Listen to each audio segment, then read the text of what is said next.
let alone pray in English. You have done very well. Great. Today is the last day for the orientation. Monday, you start your lectures. And just as we've done over the past 2 days, today we have some astute individuals, very dignified people, to do some more talking to make your stay on campus very comfortable.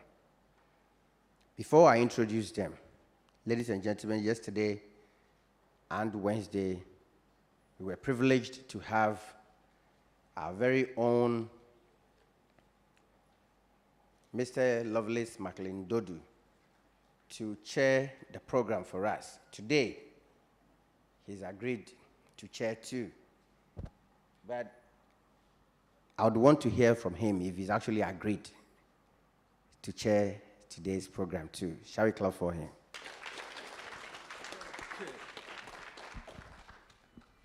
Thank you very much, my brother. What can I do? I don't have any option than to agree. So I accept this opportunity to chair this occasion to make sure that we go through the program successfully and end very well. I'm grateful for the opportunity, but I was surprised when he asked as to what you learned yesterday, and we had a difficulty, coming forth of what we had learned. I thought that, I stood here for a very long time, and I told you what really borders on your academic life on campus. I thought that for anything at all, you could remember matriculation. For anything at all, you could remember congregation. Okay, for anything at all, you could remember the GP, the GPAs, and the CGPAs. You don't remember all of that. Anyway, we have traveled very far. Just like the MC said, today is the final day. And we have very important officers that we need to listen to. From the guidance and counseling, from the industrial liaison, from the security services. We need to listen to what quality assurance has for us and how we can conduct research. So without much ado, I will give the microphone to the MC for him to drive the program. I am grateful. Thank you, sir, for always accepting to be with us. We are very grateful too. Our very first presentation, the slides and everything are ready. But before that, let's introduce the dignitaries. Just as we did yesterday. I hope you recall this woman. If for nothing at all you recall this woman. And I only someone kind of. She's removed the face mask. Can you now see her? Okay, so when the mask was on, you couldn't identify her. Awesome. Doc, do us the favor to introduce yourself again. Okay. Yeah. Good morning to you all. My name is Lisbeth Addy. That's enough. Dr. Lisbeth Addy. College ha, doctor, professor. You have grow. We a mistake. You. Okay. My name is Adraina Ohinesiedu from Counseling Unit. Great. Madam Adraina, no, Mrs. Adraina Ohinesiedu. She's the wife of a professor.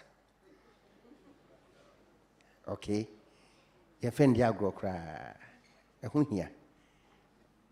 Mami with the minyanka, me am introducing. Good morning, lovely ones. My name is Evelyn Fafa Adom from Industrial Liaison Office. You saw the Vim? Yes, because you'll be going to see her every day. So she's already welcomed you. Lovely ones, I call her Beautiful Fafa. Isn't she beautiful? My only brony one. Yes. My name is Joseph Edem Debwe. I'm from the security section. Okay. Shall I give that for all of them? You didn't add the titles. And I'm the WKO, WO, W.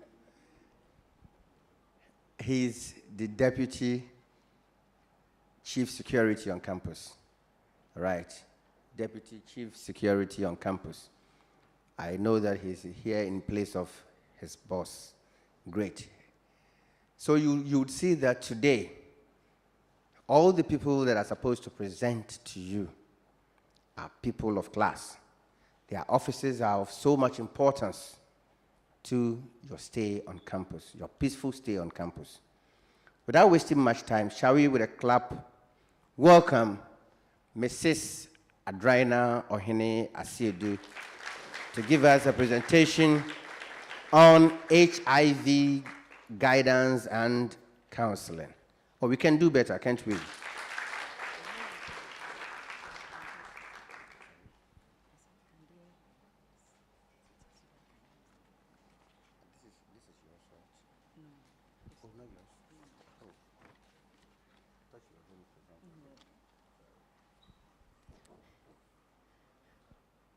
Mr. Chairman, senior colleagues, students, ladies and gentlemen, a very good morning to you all. I'm so happy to be here.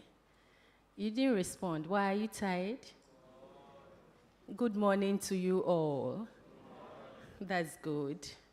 I'm so happy to meet you. The Guidance and Counseling Directorate welcomes you to KTU. The directorate is made up of, I've introduced myself already, so you know my name. I'm Adraina Ohene Asiedu, the counseling psychologist. When you come to our office, we have a counseling psychologist and a clinical psychologist. We are so blessed to have a clinical psychologist here. If you want to meet a male, you'll be so glad. We have a female and a male. So if you want to talk to a male, there's no problem. If you also want to talk to a female, I'm here. So anytime you pass by, yesterday I learned the radio manager was here, and he gave you the location of the radio. So you all know where the radio station is, right? Okay. So the counseling unit 2 is on the same floor with the radio station, just a door away from the radio station, AD block. Do you know the AD block? If even you don't know the radio station, you know where the clinic is. Yes, so the first floor, that's where Guidance and Counseling Directorate is. We work with you to understand yourself better. Some of you don't even know yourself. So when you come to the directorate, we are there to help you out. If you don't avail yourself, we cannot help you. So you just have to come. We cannot force you to come, but you don't wait for the problem to escalate before you come.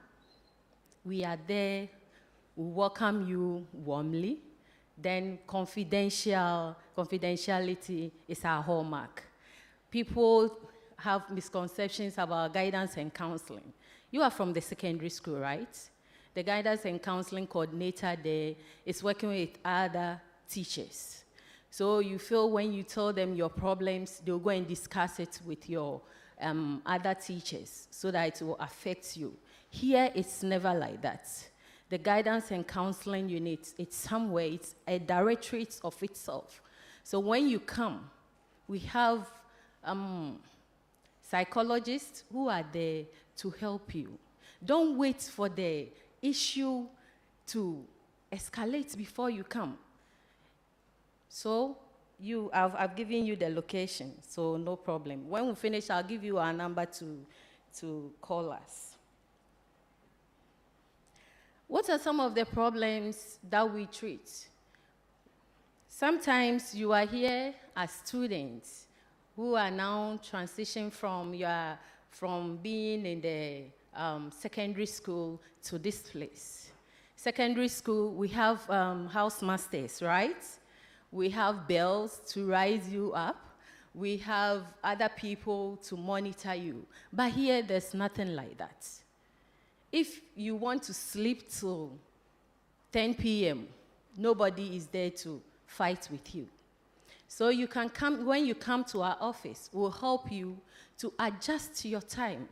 We do time management. We'll help you to adjust your time and cope with the situations around. It's not easy. When you waking up in the morning and coming for lectures and go, it's not easy. You have to manage yourself. But your parents are not here, so we are here to help you out. When you have problem with self-esteem, some people don't even believe in themselves. They think they are not beautiful. They think they don't have the skills. Some even think they are not even capable of coming to the university. Please come, and we will help you out. Some of us too are struggling with undesirable habits like smoking, drinking, and drug abuse. When you come, you don't have any problem. We'll just help you to cope with it, and everything will be fine.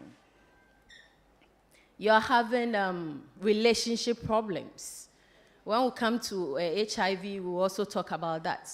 Relationship problems. Most of you are grown, and you have boyfriends and girlfriends. So if your boyfriend is stressing you, I'm not sure you can be able to finish your course here. If your girlfriend is also doing the same, it will affect you. So if you have relationship problems, come to our office, and we will help you out. Some people too can't cope with disappointments. Even as some of you are here and your girlfriends have disappointed you. If you know you cannot cope with it, because you are here to learn. You came here in peace, so we don't want you to live here in pieces, please. So, if you are having these problems that will hinder your education, please come and we'll help you out. Some of us too, we don't have making important life choices. We are just here. Oh, I'm in Mimbra University, so I'm also here.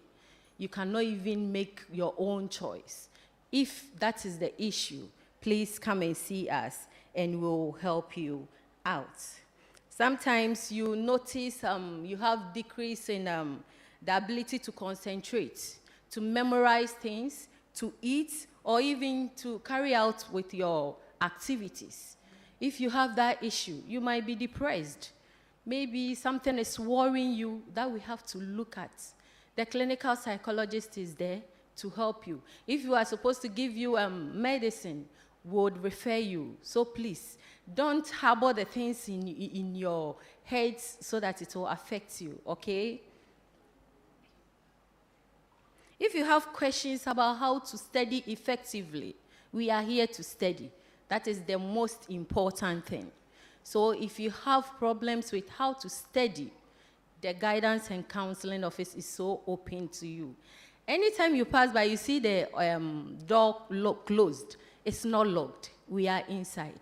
We do that because of confidentiality. When you come, the library is also there, so no one will see. It might be you are going to the library, or because some people think when you are sick, you go to the guidance and counseling units when you are sick.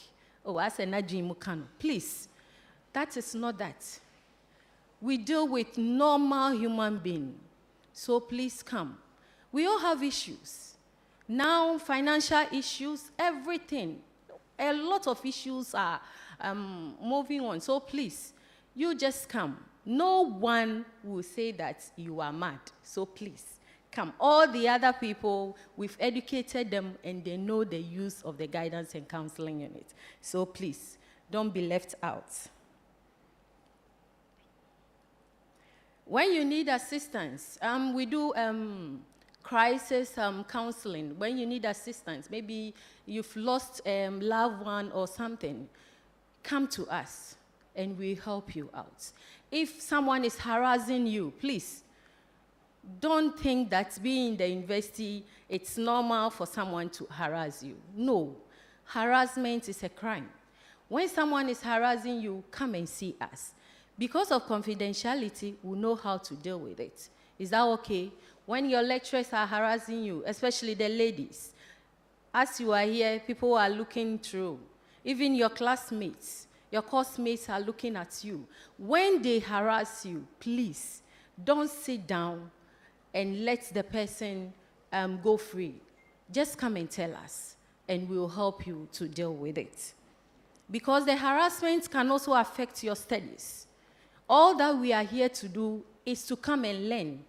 That is the most important thing. So anything that will affect our studies, we are there to help you out. Now let's come to HIV/AIDS. HIV, we all know HIV. From JSS to secondary school, we've heard about it. How many of you have not heard about HIV? If you've not heard about HIV, let me see by hands. Good. So it means we all know what HIV is. HIV is real. Now, 70% of the people in Ghana are infected. So your people, your friends here, you cannot just look at them, and say you are HIV positive. Do you get it?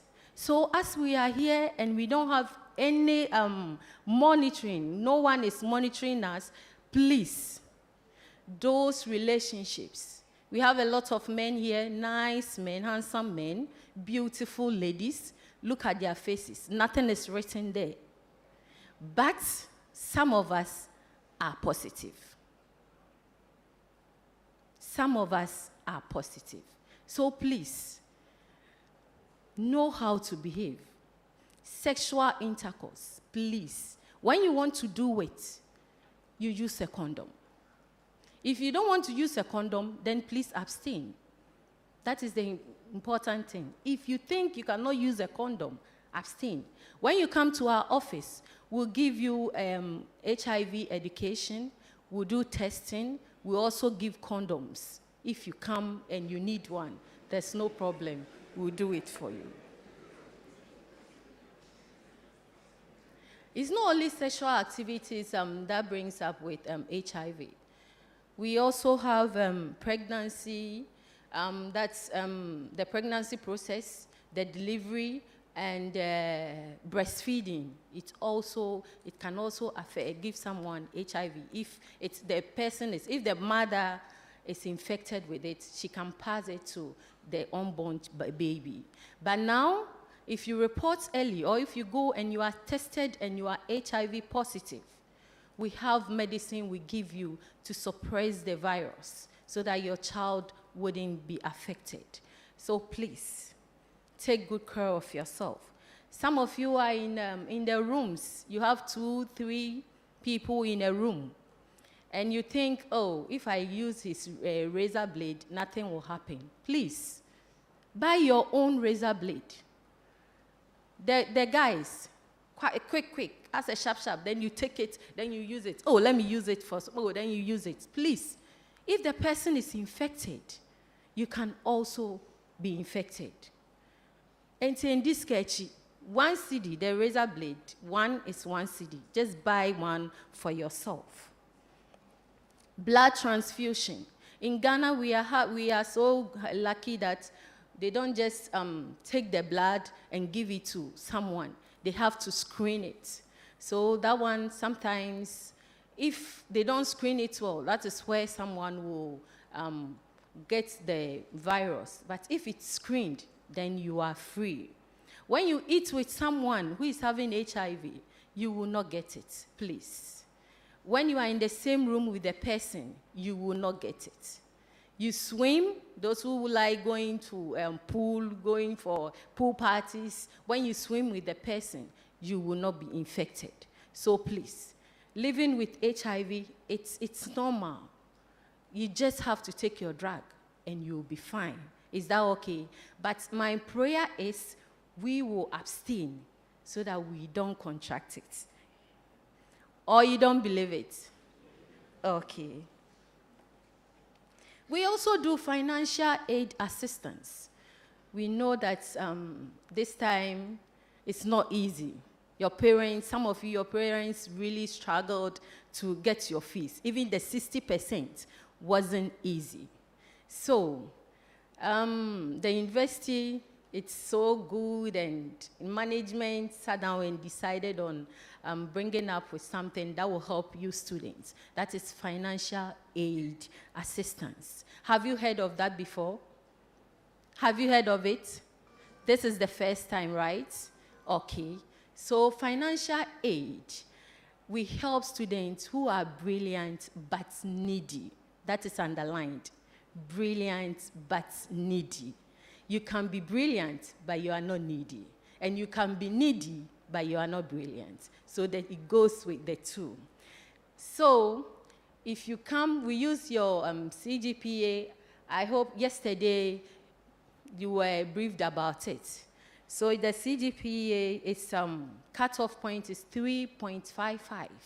So as you are here, you should know that if you know you are needy, then you should know that you have to also work hard so that you can qualify for the financial aid assistance.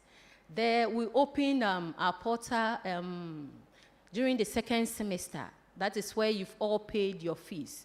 If you don't pay your fees, it means you are not a registered student. You are not part of us. So if your fees is paid in full, then the portal will give you access to register. You apply. When you apply, we do shortlisting. Then we call for interviews. When you go through, then we'll give you the aid. Is that okay? It is mostly meant for first and second years. So you all qualify, provided you are needy but brilliant. Is that okay? We have a way of checking how needy you are. With the brilliant, that one you know it. Sometimes we have your data. So we even call your parents to know whether the child, whether you are needy and we have to help you. We cannot just give the money out. Is that okay? We pay part of your fees. Just part of your fees. It's only meant for fees. Even we will not give the money to you. It will be credited to your account. Just your fees. Nothing like hostel fee. Nothing like feeding. Is that okay? So please, work hard so that you will be able to enjoy some of these things. Now, our number, we have an office line, which is a Vodafone line, so don't be scared. It is 034, please, are you writing? 0342 29 2173. I take it again. 0342 29 2173. Then, students, you mostly want to test, right? This one is a landline. So let me give you a line that you can test 24/7. If you are having any problem, you test us, and we'll get back to you right away. That is 0244 40 2314. I take it again. 0244 40 2314. If you don't need it now, please write it down. You might need it one day. You might really need it one day. So put the number down. And you can even give it to your friend. If your friend is in any situation that he or she cannot handle, let the person call us. We do general stress management. We'll be organizing seminars for you on stress management because being in school is so stressful. So we'll organize it for you. We do academic stress management too, leadership and supervision training, then how to study effectively. That one I've spoken about it already. Then relationship problems, making career choices, relaxation exercises. When you are stressed, we have exercises you do to make you calm you down and make you relaxed. Then I've spoken about HIV education too. As time goes on, we'll come to your faculties and also throw more light on it again. HIV counseling and testing. This is basically the things that we do. But any issue that you think it affects you negatively, please come to the office. We are there just because of you. Come there and we will sort you out. Please, we open from Mondays to Fridays. We are always there. If it's emergency and you call us within the weekend, we'll make time and meet you. We open from 9 a.m. to 3:30. That is for the counseling section, because we have other things we do. But for the counseling section, it's 9 a.m. to 3:30. You have our numbers, so if you want to book for appointment, no problem. We've given you papers to fill. Please, it's confidential. Your names are not on it, or is it on it? Yes. So whatever is on it, please give us the true copy of whatever is happening to you so that we'll contact you later. Is that okay? We don't want you to live here in pieces, please. Then what I'm leaving with you is a negative mind will never give you a positive life. As we are here, you should know that all that you do, you should have a positive mind. Positive mindset. Positive mindset is very important. Even when you come here and you make up your mind, whatever we are coming to learn here, I'm not ready to listen. No matter what happens, you cannot recall. Like the MC was asking, what did you learn yesterday? And none of you were able to say anything. I think only 2 or 3. All of you, you've forgotten whatever you learned. So please, have a positive mind as you are here, and you will live here peacefully with great results. Then another one, you are braver than you believe. Some of you, you don't believe in yourself, but believe that you are braver than you believe, stronger than you seem, and smarter than you think. Is that okay? I wish you all the best. The counseling unit is always open. Wherever you see me and you have issue, please, just approach me and I'll sort you out. Thank you.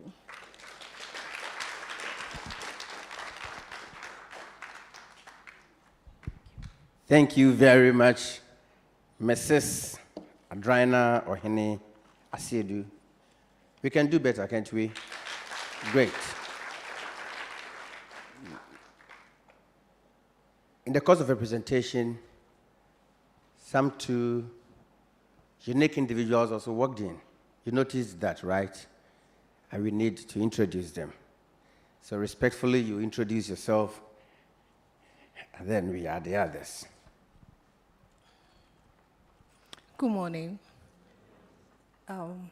Welcome to KTU. My name is Dr. Patricia Gan, and I'm a lecturer in the Computer Science Department and also the Director for International Programs. Thank you.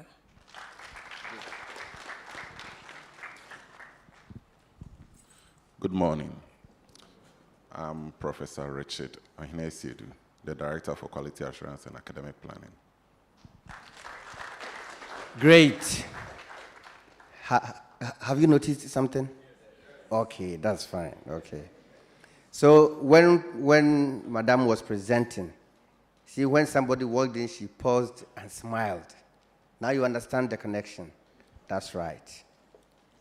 I haven't said anything, have I? Great. All right. So just as we did for yesterday, we're going to do the same today. After 2 presentations, we take the questions. Now, the social media platforms, the questions have started trickling in. And so please go there, subscribe, and Facebook, KTU, EDU, GH.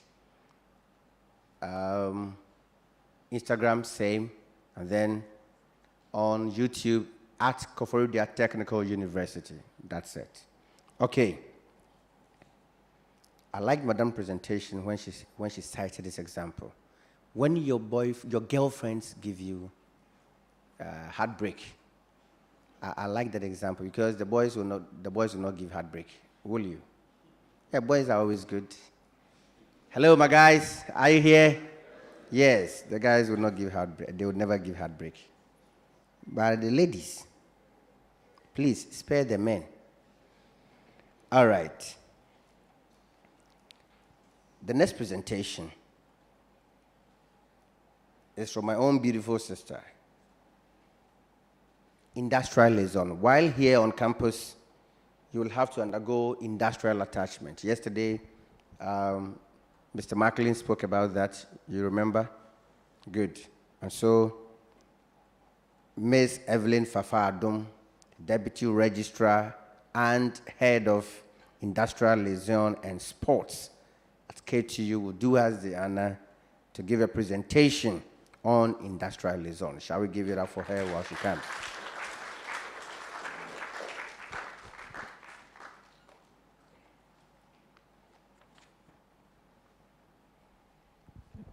Thank you very much, Mr. MC. Mr. Chairman, directors here in gathered, heads of departments and sections, ladies and gentlemen, good morning.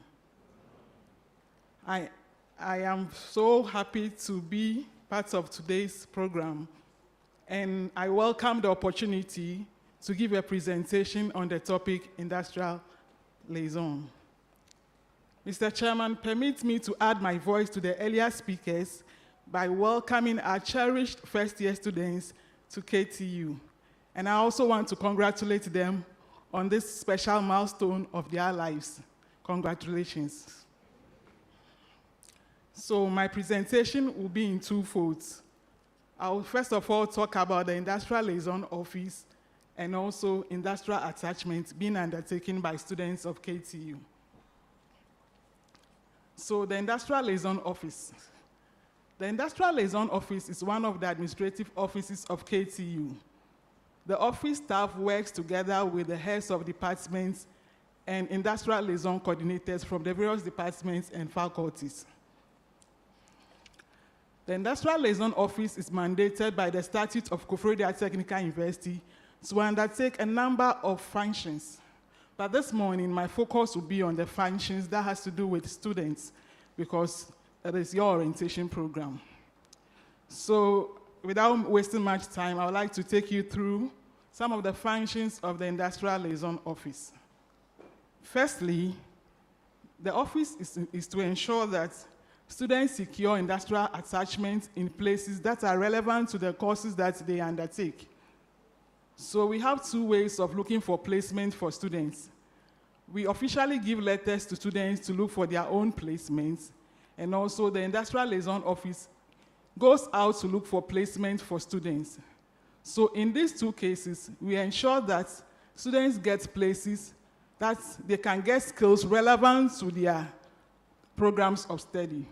So if you are doing engineering, there's no way you should seek placement at a place where marketing is being the skill required. So this should be noted. In case you want to look for placement, you have to be guided by this. Secondly, the Industrial Liaison Office facilitates industrial trips or tours for students. In the course of every academic year, we liaise with the various HODs, that is the heads of departments, and the transport office to organize tours for students, that is from first year to final year. The essence of this tour is for you to have an experience of industry and also to have practical knowledge. So this is one of the functions of the Industrial Liaison Office. Additionally, the office is supposed to ensure that students who go on attachments are properly monitored. So when you are out there doing your attachments, the office staff and some of the management members come around to monitor to ensure that indeed you are at post, and also to ensure that the supervisors assigned to you come around to supervise you. We have instances whereby supervisors don't come around, but they call students and let them present their reports to them on campus. That is why we have instituted this measure, to ensure that indeed you are doing the exercise. Also, the Industrial Liaison Office creates linkages with industry so that you can get placements for industrial attachment. Additionally, it is the work of the Industrial Liaison Office to also appoint supervisors during industrial attachment exercises. So, under no circumstance should you, as a student embarking on industrial attachment, give your industrial reports to any favorite lecturer of yours to mark. No. The office assigns you supervisors, so they are the very people to mark your industrial attachment reports when you are done with the exercise. The office also organizes training for students when the time is due for them to undertake the industrial attachment exercise. So I'll be taking you through the process of industrial attachment, but then when the period is due for you to have your industrial attachment exercise properly, we organize orientation for you, and then we'll take you through the do's and don'ts and whatever is expected of you as a student. Last but not least, the Industrial Liaison Office processes your industrial attachment or internship results and also publish same. So when you have any problem with your industrial attachment reports or results, the very first point of call is the Industrial Liaison Office. Please bear this in mind. Now, as I said, the office works closely with the heads of departments and the industrial liaison coordinators. We have them in the various faculties and departments. Now, I want to take you through what is industrial attachment. One may ask, what is industrial attachment and why is it necessary? Industrial attachment is a process whereby students are assigned to institutions or establishments for them to acquire hands-on practical experiences to augment their theoretical knowledge they gain from the classroom. And it is done during the long vac. Please take note of this. It is done during the long vac. So why industrial attachment? Yes, industrial attachment is very important because it is an accreditation requirement. Every program we run in KTU is accredited. For that matter, it is required that every student undertakes industrial attachment. Therefore, industrial attachment is compulsory. And so if you don't undertake industrial attachment, you can't graduate. Please bear that in mind. If you don't do industrial attachment, you can never graduate as a student of KTU. Now, who are the students eligible to undertake industrial attachment? All first and second year HND students are qualified to undertake industrial attachment. So all of you here are first year students, so you are mandated to undertake industrial attachment. All students of the various non-tertiary programs, we have DPA, DBS, and so on and so forth. You are all eligible to undertake industrial attachment. And finally, we have BTech and BSc students. They are also supposed to undertake industrial attachment. Now, you heard me mentioning internship and industrial attachment. Yes, there is a difference. There is a slight difference in that attachment, that is industrial attachment, is undertaken by HND and non-tertiary students. But internship is undertaken by BSc and BTech students. The main difference is that for internship, because the BSc and the BTech are higher, it is done for a period of 4 months. But for industrial attachment, which is for the HND and the non-tertiary programs, it is done for 8 weeks, 8 weeks. So these are the main differences. Now, what periods do students undertake industrial attachment? Industrial attachment is done for the first and second year HND, and then the non-tertiary students, they do that during the second semester of their first or second years, respectively. But for the BTech and the BSc, they do it during the first semester of their second year. So sometimes it may vary for the BTech students based on the requirements of the specific programs. But usually it is during the second semester or the first semester of the second year. Thank you. Now, having known that it is important for you to undertake industrial attachment or internship, one may ask, what are the benefits that students derive from undertaking industrial attachment or internship? Lots of benefits abound when you undertake industrial attachment, but I'll take you through just a few. It gives you the opportunity to secure future employment. Do you agree with that? Can somebody give me the reason and how it is possible? Anybody? You said yes, so you should know the reason why. There is a hand there. Mr. MC, can you please help me? Okay, we have only one microphone. So please get up and talk.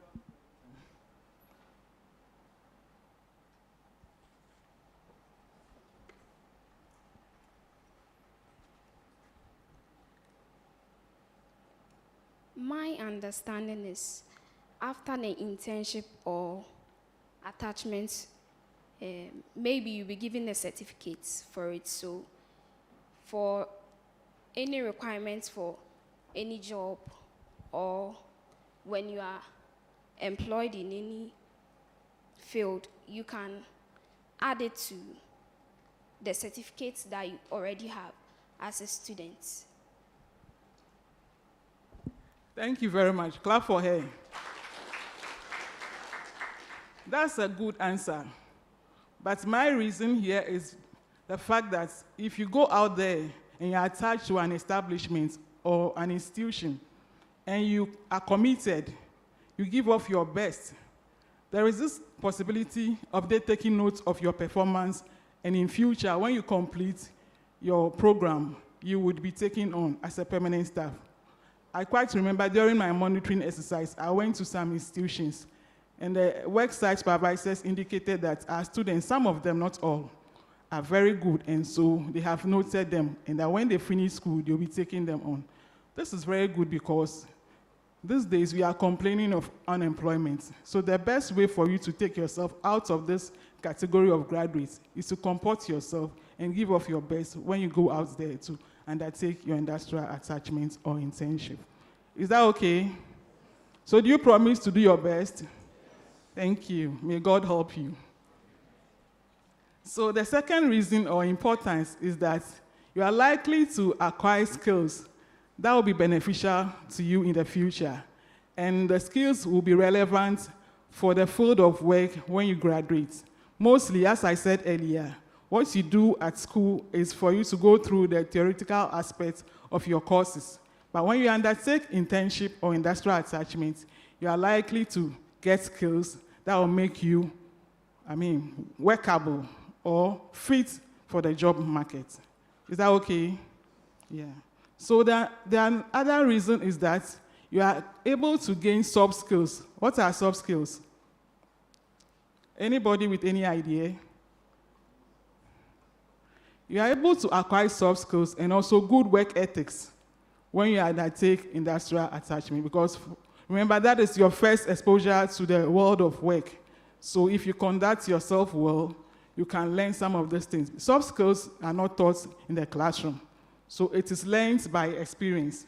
So when you avail yourself and you take part in industrial attachments, you are able to learn these soft skills and also good work ethics. And that will be used in the future when you get employed.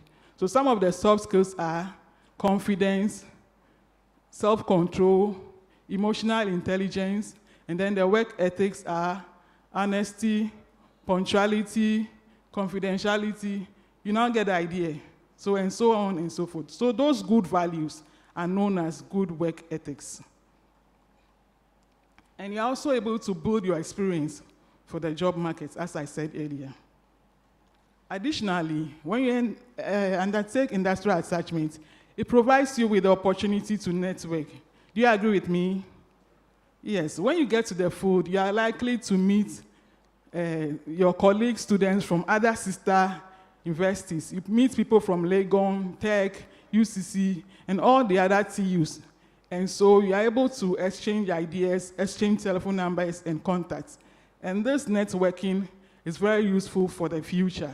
So this is one of the benefits that you get. And also, with your engagement with the staff at post, wherever you will be, you're able to also strike acquaintances so that in case you need something in the future, you can also call on them. Is that not possible? Yes. So you now see that it is very important. It's not just compulsory, but it's also important for you to undertake industrial attachments. Then it also helps you to develop professionally. You know, some of you are learning courses anyway, but then you don't know your line of progression, or even you don't know the career path to choose. So when you avail yourself to take part in internship or industrial attachment, you're able to learn from the seniors on the job. Sometimes you even admire some professions, but you don't know what they entail. So when you are exposed to the world of work, you get to learn a lot, and then it helps you to decide on your profession for the future. And finally, the most interesting of all is that it is possible for you to get your life partners. Is it true? Yes, it is very possible. For all you know, God has ordained for you to meet your partners whilst you are undertaking internship. So if you fail to do that, you have lost the opportunity of a lifetime. So this and many others are some of the reasons why you should embark on industrial attachment. As I said, there will be a special orientation for you when the time is due for you to undertake industrial attachment, and we'll take you through the do's and don'ts and then your responsibilities as students, okay? Yeah. So I'll say that with all these benefits, if you don't undertake industrial attachment, what will happen? You'll be doing yourself, as somebody will say. So please avail yourselves when the time is due. And in conclusion, I would like to say that as students, you should see industrial attachment as an incentive rather than a disincentive. Do you get it? It's an incentive because it has a lot of benefits. So nobody is worrying you to undertake industrial attachment, whereby you go and sit somewhere and fake contacts and say, this is where I did my internship, and then produce fake reports. It doesn't help you. It's rather an incentive because you have a lot of benefits to derive from, apart from you graduating successfully as a student of KTU. So also, as I said earlier, I've given you the functions of the Industrial Liaison Office. We coordinate all industrial attachment programs. So our doors are open to you. Anytime you need any assistance in terms of attachment, your resource, any other thing related to industrial attachment or internship, please feel free to contact us. And even if you have suggestions and comments for us, our doors are still open for you. So come around and then we'll handle all your problems and concerns. So our telephone number, the office line, please take note. You can reach us on 030-396-1714. I take it again. 030-396-1714. So many thanks for your attention. I wish you all a fruitful, steady period at KTU. God bless you all.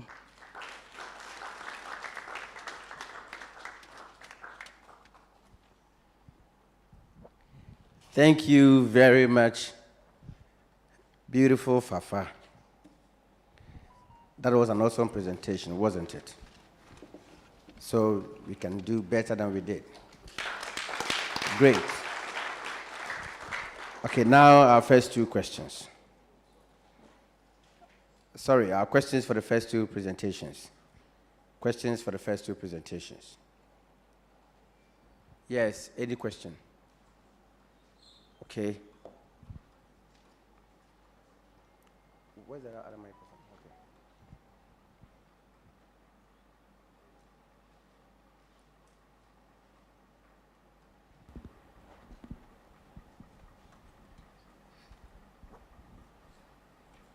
Thank you.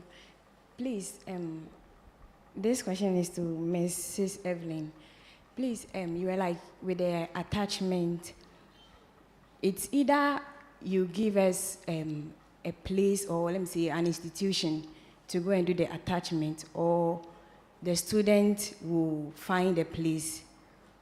And please, when the student should find a place, are you going to review it if it fits or if it's not like something, or it's not a place the students can do their attachment before you accept it? Please jot the questions. Please kindly jot the questions so that after some more questions you can answer all of them together. Thank you. Please, mine is also to the Industrial Liaison Office.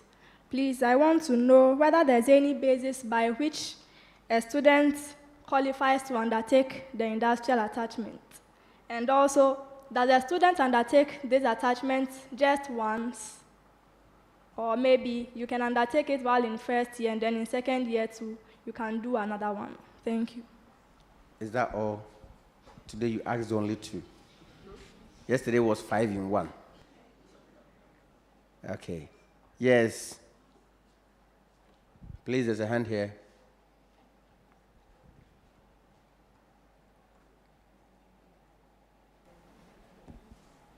Right. If you are able to do 2 internships, say first year and second year, is it going to be at the same place or you're going to switch places like in the first and second year? All right. All right, yes. Don't forget that you had the first presentation on guidance and counseling and HIV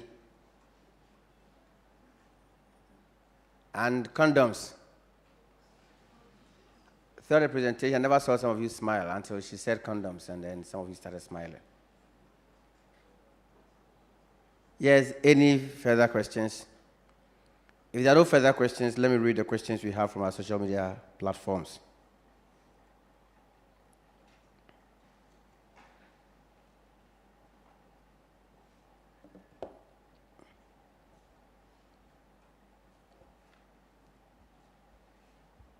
Okay, so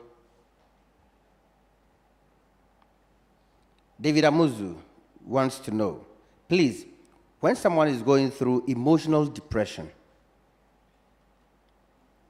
what do you do to help such a person? So please get those ones down. Emotional depression, I see.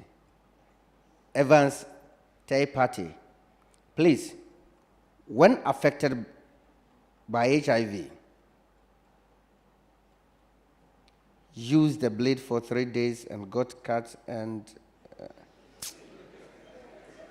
please, Evans, reframe your question, okay? I can hardly get it. I'm trying. When was affected by HIV, used the blade for 3 days and got cut, and I also used the same blade after 3 days. Will I get affected? Answer, Drainer, have you managed to get the question? Then Famille asks this. What amount of percentage is the financial aid assisting the students? So what is the percentage? Emmanuel, please, I want to ask, can I share a bucket with a colleague in the same room without any infection?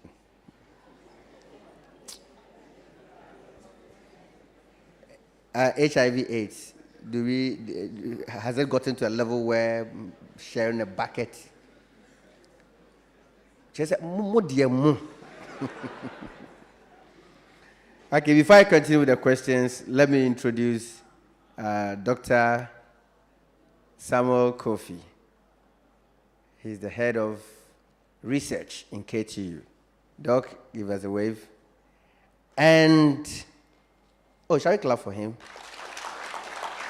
And then we also have one fine woman like that. Get you women fine. One fine woman from the Works, Estates Department. Estates Department. I often call her Sister Claire. Will you add the surname? Owusu. Mrs. Claire Owusu, Please give us a wave. Estate. The ladies here, when you see these women, I told you yesterday, I told you on Wednesday, they are supposed to inspire you, all right? They are supposed to inspire, because unfortunately we live in a society where at a point it has always been very difficult for women to achieve certain heights. Don't limit your abilities, all right? Okay. We continue with the questions.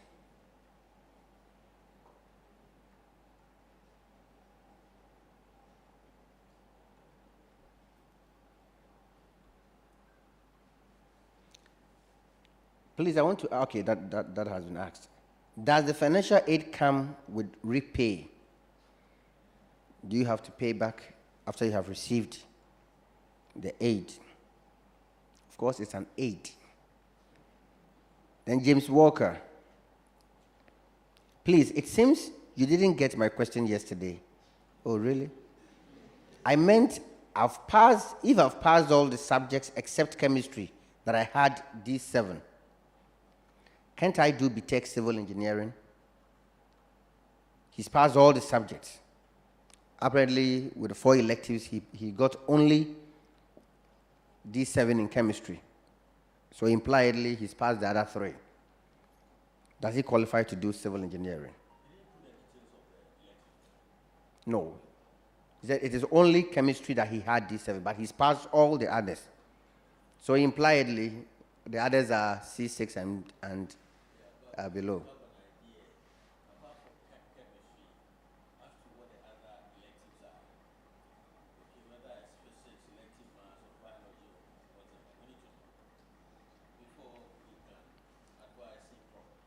Okay, so when answering the questions then.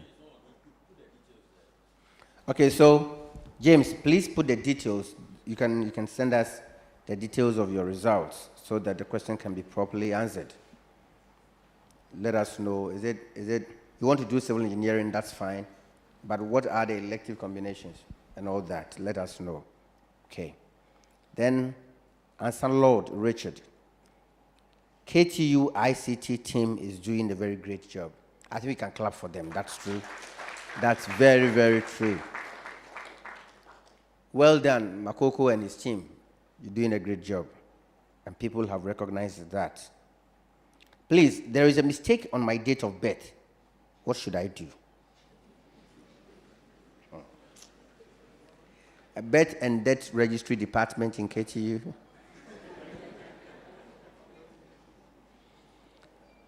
Stanley. So can I come for the condoms now?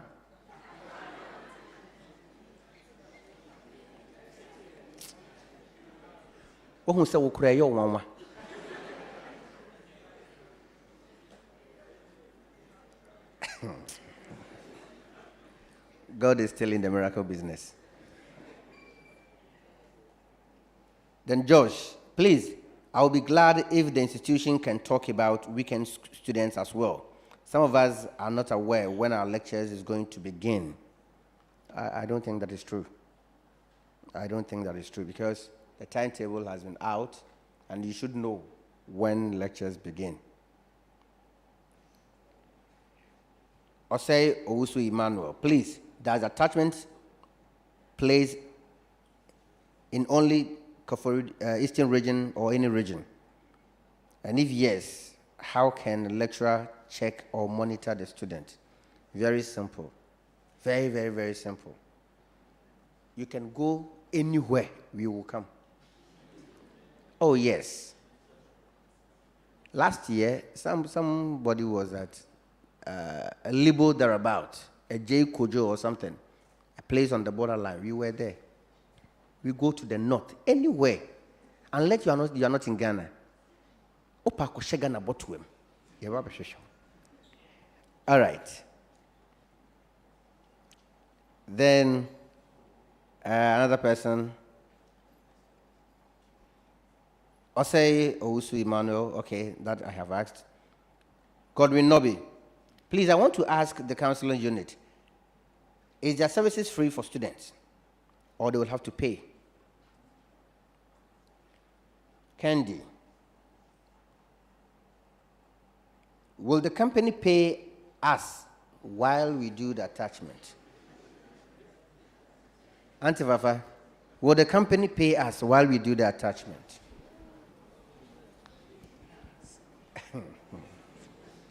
You have just been told that it's an incentive, and you want to receive money for an incentive. Interesting. Amos,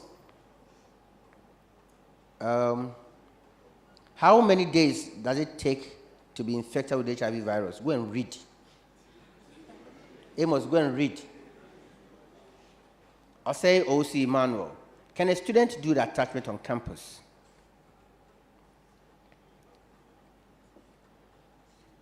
Jack, please, will the school sponsor the attachment? Nana Yaobrako, when are we getting our condoms, please? K,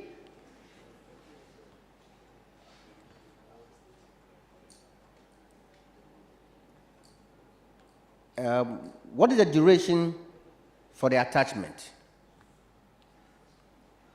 Abigail Boache, please, do I have to do another attachment when doing my top-up? Philip, does the school direct students to a particular industry? Okay, so sir, James Walker has sent this in. The guy that asked a question regarding civil engineering. Core Maths A1, English B2, Science B3, Maths, E-Maths B2, Biology C4, Physics C6, and then Chemistry. So he has E-Maths B2, Biology C4, Physics C6, and Chemistry D7. And he wants to do BTech Civil Engineering.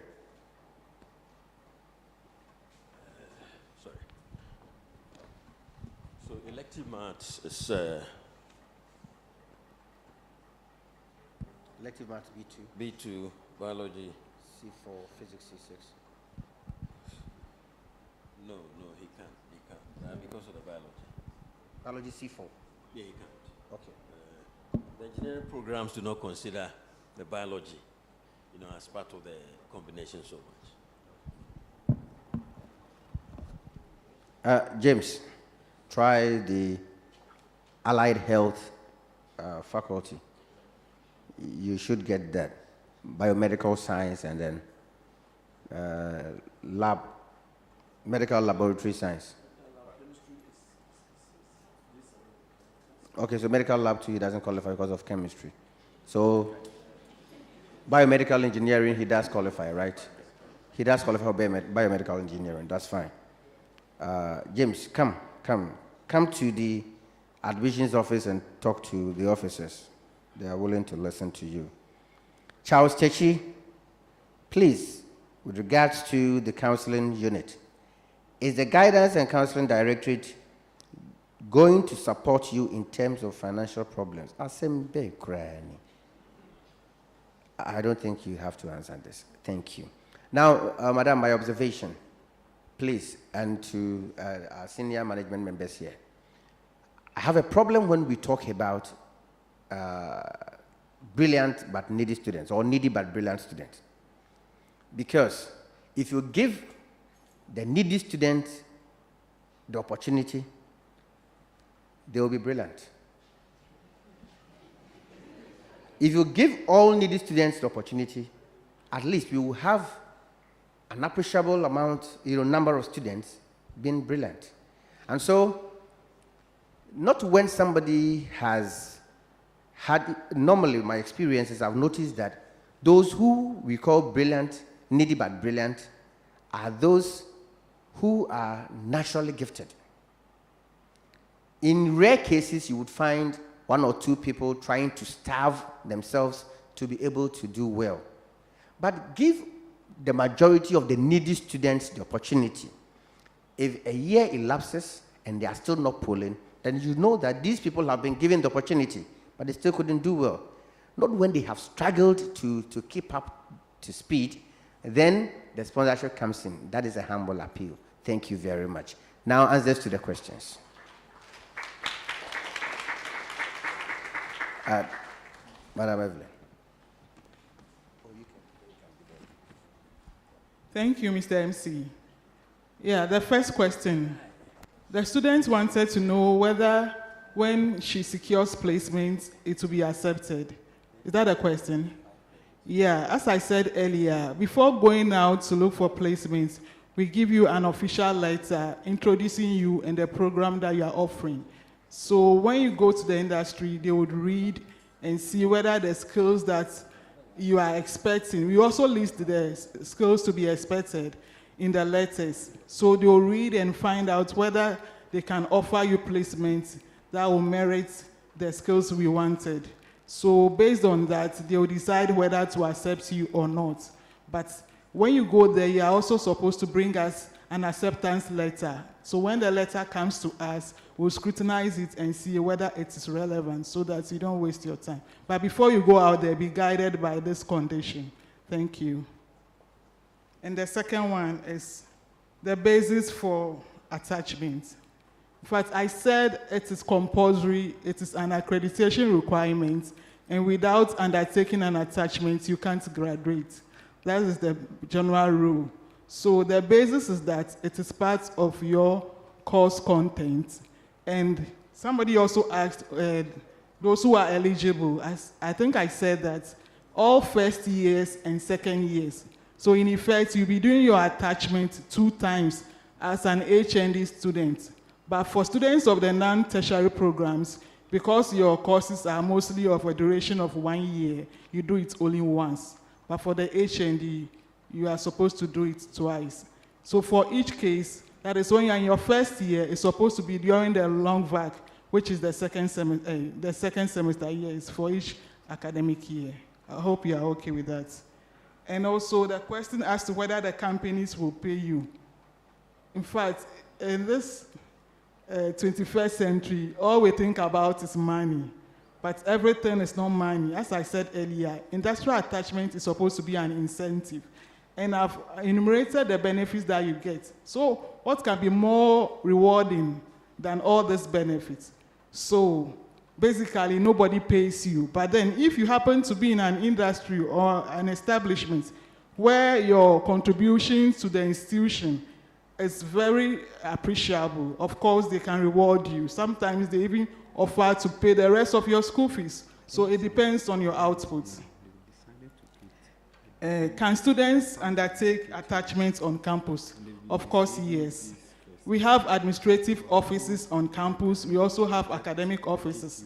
So when you are interested, you just print out the letters for placement. You send it to all these offices. If there are vacancies, they will allow you to do your attachment there.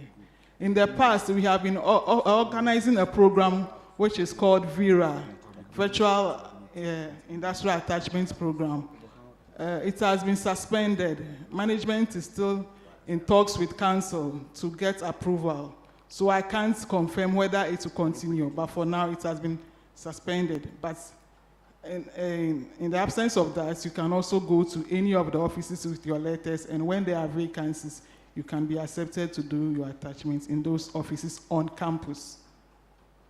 And whether you can do your attachments or internship anywhere, I think the MC answered it. Anywhere you are, mostly it's during your long vac, so it's expected that some of you will go home. And so wherever you are, once you have given us the information, in fact, during the orientation, we'll give you more information as to what to be expected of you, and then your do's and don'ts. So one of the requirements is for you to fill the assumption of duty form on the portal. You indicate all your particulars, then we'll get to know where you are. Then we can also assign supervisors for you, and they'll come there to do that. Don't even look at the cost. We are ready to bear it because it's a requirement. Thank you. Thank you very much. If there's any other question, you can draw my attention. Good. Oh, won't you clap for her?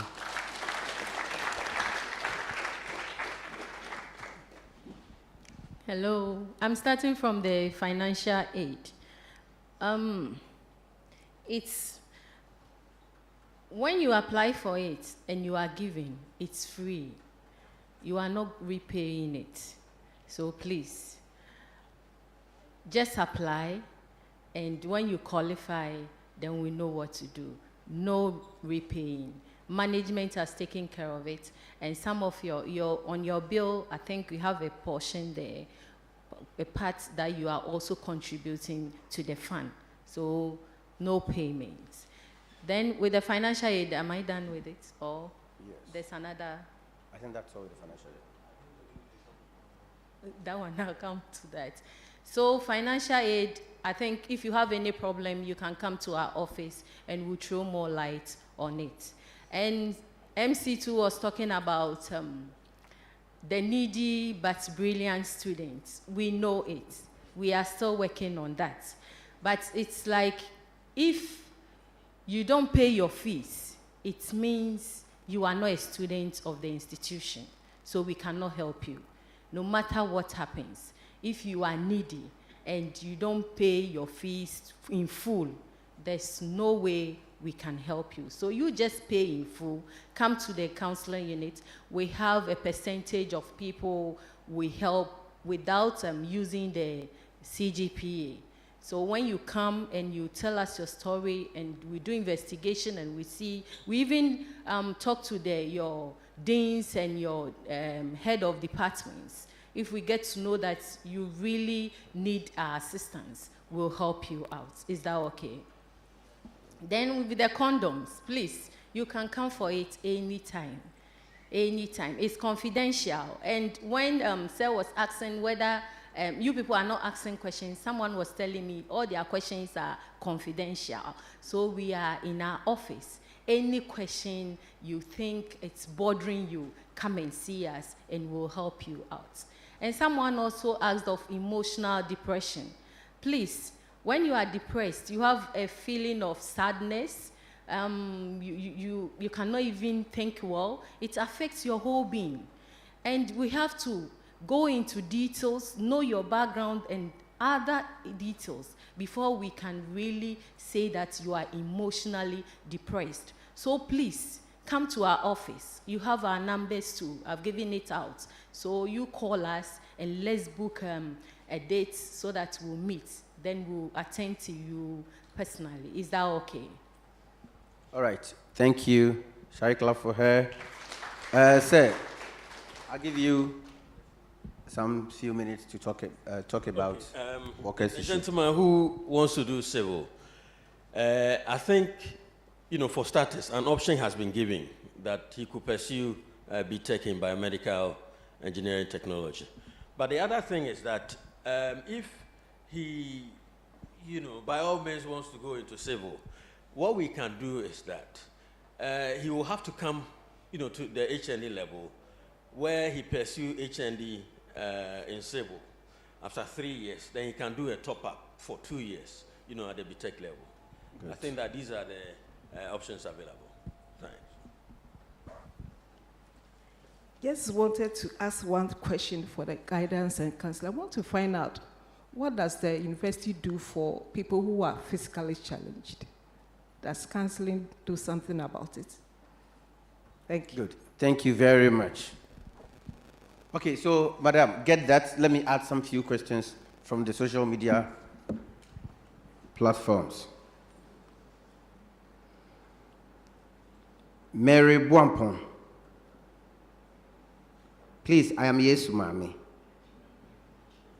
Please, can I double a condom when having fun? Yesu Mami question no pay. Then Junior, please, I'm a current student in KTU. During my industrial attachment, I didn't get any company early, and the time I got the company, they've already closed the assumption of duty form. But I've done the attachment. What do I have to do, since I couldn't fill my assumption of duty yet still no. Yet did the attachment. Madam. Okay, so, Junior, come to the office when school reopens. Okay, you have reopened, yes, today. So come to the office on Monday, the liaison office.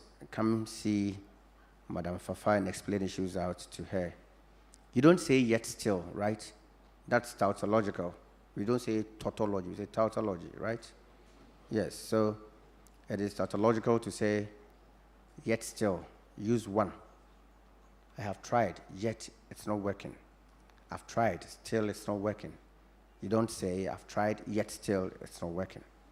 Is that fine? Good. Then admission is still in progress. So you dial star 966 star 3 star 540 hash to purchase your forms. Star 966 star 3 star 540 hash to purchase your forms. All right. Joe Wise wants to know, please, how many times would you be able to do the attachment for one academic year? I think it's once. In academic year, you do it once, Joe. The Made in Ghana also wants to know, I have not been assigned to any class, either A, B, C, or D, but I've done my registration. I've been offered computer networking. Please, what should I do? Said, did you get that? Okay. So, Made in Ghana, it will be done. It will be done. Because you are made in Ghana. Then Philip Okuno says, I'm a biomedical engineering student. Where can I do my attachment? I think that questions relating attachment, don't worry so much. When it's almost time, you're going to have orientation. And Madam will be here to give you extensive briefing on that. Very extensive presentation on where to do the attachment, the need for attachment, and all those details. That period is only attachment orientation.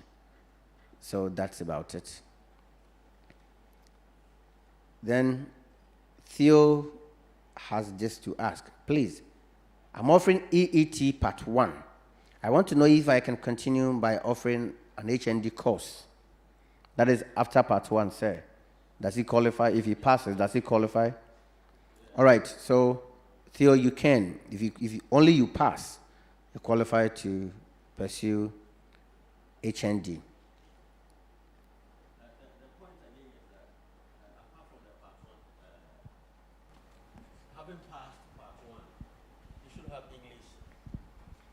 English, math, and science. That is after he's passed Part 1. Exactly. I mean, those results should go together. All right. All right. So, Theo, that's about it. Then, obviously, the 3 years on campus, can you choose one institution for all your attachment? Yes, you can. You can. Abigail Boache, please. She didn't answer my question. I asked if I have to do another attachment when doing my top-up. Okay. So, yes, you have to. You have to do another attachment when doing your top-up. The top-up is for BTech. That is the degree. And the attachment you did was for HND. That is what makes the technical university education different and really important. So by the time you are done schooling, you have gained lots of practical experiences. Nyomo Woko, please. Can a student put social studies in place of science and qualify to do BTech in food technology? And even with D7 in biology? Thank you. It said no.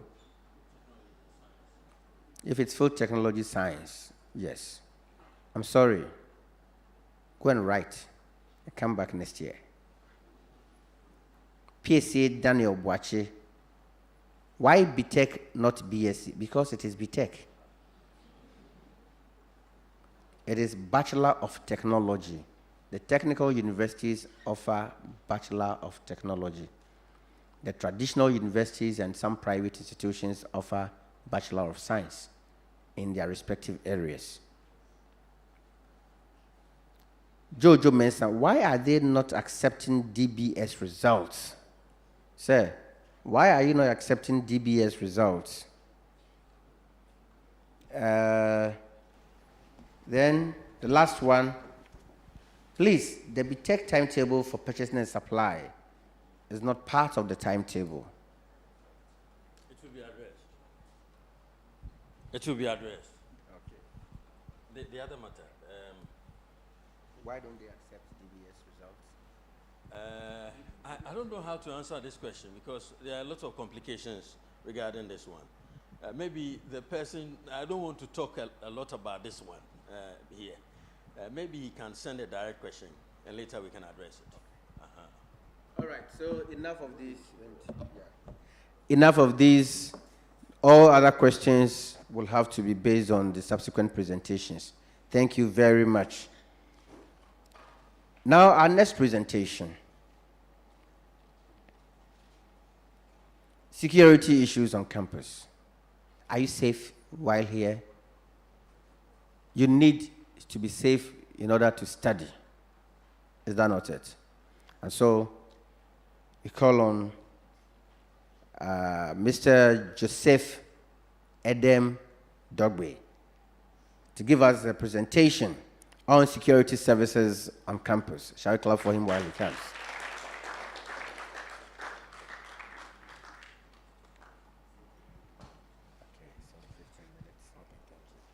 Thank you, Mr. MC. Good morning, all. Mr. Chairman, with your kind permission, I would like to ride on the protocols observed earlier on by the earlier speakers before me. Thank you very much. All right. As I've been introduced already, I think you all know me. Some have already met me. I'm here to speak on security issues. All right. This is how the presentation is going to go. I'll talk about the section itself, talk about the services we provide, then we'll talk about some concerns on campus, then we do some hotspots, which you need to take a note of when you're moving at night. Then I'll give you our hotline numbers, and then we conclude. All right, so the security section consists of a team of people working with the campus community to promote a reasonable, safe environment in which to live, learn, and work. We are a community here. You are here to learn. Some members of the community are here to work, and it is our duty to make sure that whatever you are here for, we make it safe for you to achieve that. We are a primarily service-oriented section that exists to meet the specialized safety needs of the university. Now, some of these needs include public order, incident response, responding to other emergencies, traffic, parking supervision, and other related activities that will be taking place here on campus. The security service provides a 24-hour security service. 24 hours or 24/7, we are on campus providing patrol. There is no break for us. Now, the campus security works closely with law enforcement agencies in aiding investigations of crimes committed on the campus and off campus. The primary mission of the security section is to promote a reasonable, safe campus environment, which I've earlier on alluded to. It is recognized that that accomplishment of this mission can only be realized with the support and cooperation of the campus community. Though we are providing security for you, we can't be everywhere. We can't be everywhere, and therefore we rely on cooperation with you, giving us information in order to be able to tailor security measures for you. It is incumbent, therefore, on every member of the university to be alert to situations that require the attention of the security section. Now, let us look at locking and unlocking of lecture room doors in accordance with university policy guidelines. This is one of the services that we render. You will realize that when you start lectures, you would appoint class reps. Now, these class reps will be responsible for picking keys from our various key locations to open the lecture halls for you. So, when you come and you are not authorized, you realize that they will not give the key to you. If you are authorized, the key will be given to you. You would leave an ID behind, because sometimes you leave the lecture rooms unlocked after the lectures, and therefore your ID card is kept with us until you return the key, and then the ID card is returned to you. Registering all vehicles entering campus. Most of you came through the main campus. That's the main gate. You realize that there are security men there. They take note of every vehicle that enters. So if you bring your vehicle to come and commit crime here on campus, know that we've already taken note of you, and we will surely find you. Notifying the campus community of emergencies. So periodically, when there are emergencies, we don't pray for any. We would alert you.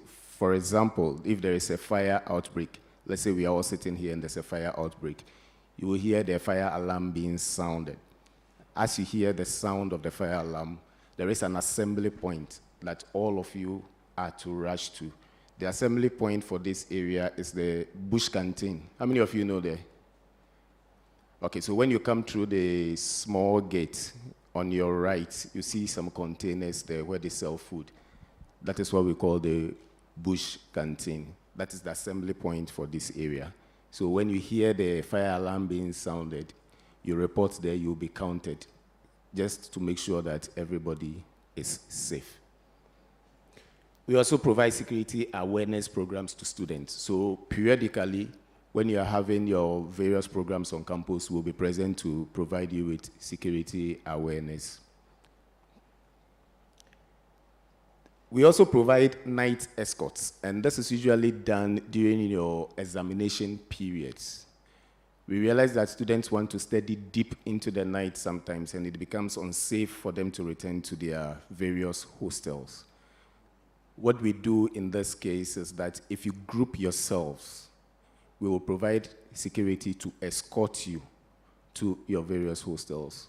Last semester, the SRC helped by providing a bus which conveyed students to their various hostels after their studies, and that bus was escorted by security personnel from our section. Also, we enforce laws and regulations of the institutions. I think by now most of you know what you're supposed to do here and what you're not supposed to do. We enforce these laws as they come in. We also provide strategic intelligence to the Regional Police Command. As you are here, we pick information from you, and we pass on these information, if need be, to the police command. For example, there is a place on campus, I will not show you, but there's a place on campus where people go to hide to do their own thing. Weed smoking. We provide this information. So if you have come and you identify the place and you think you can go and hide there and smoke weed, we'll come for you because we'll pass on this information to the police and the police will come for you. I advise that you don't go there.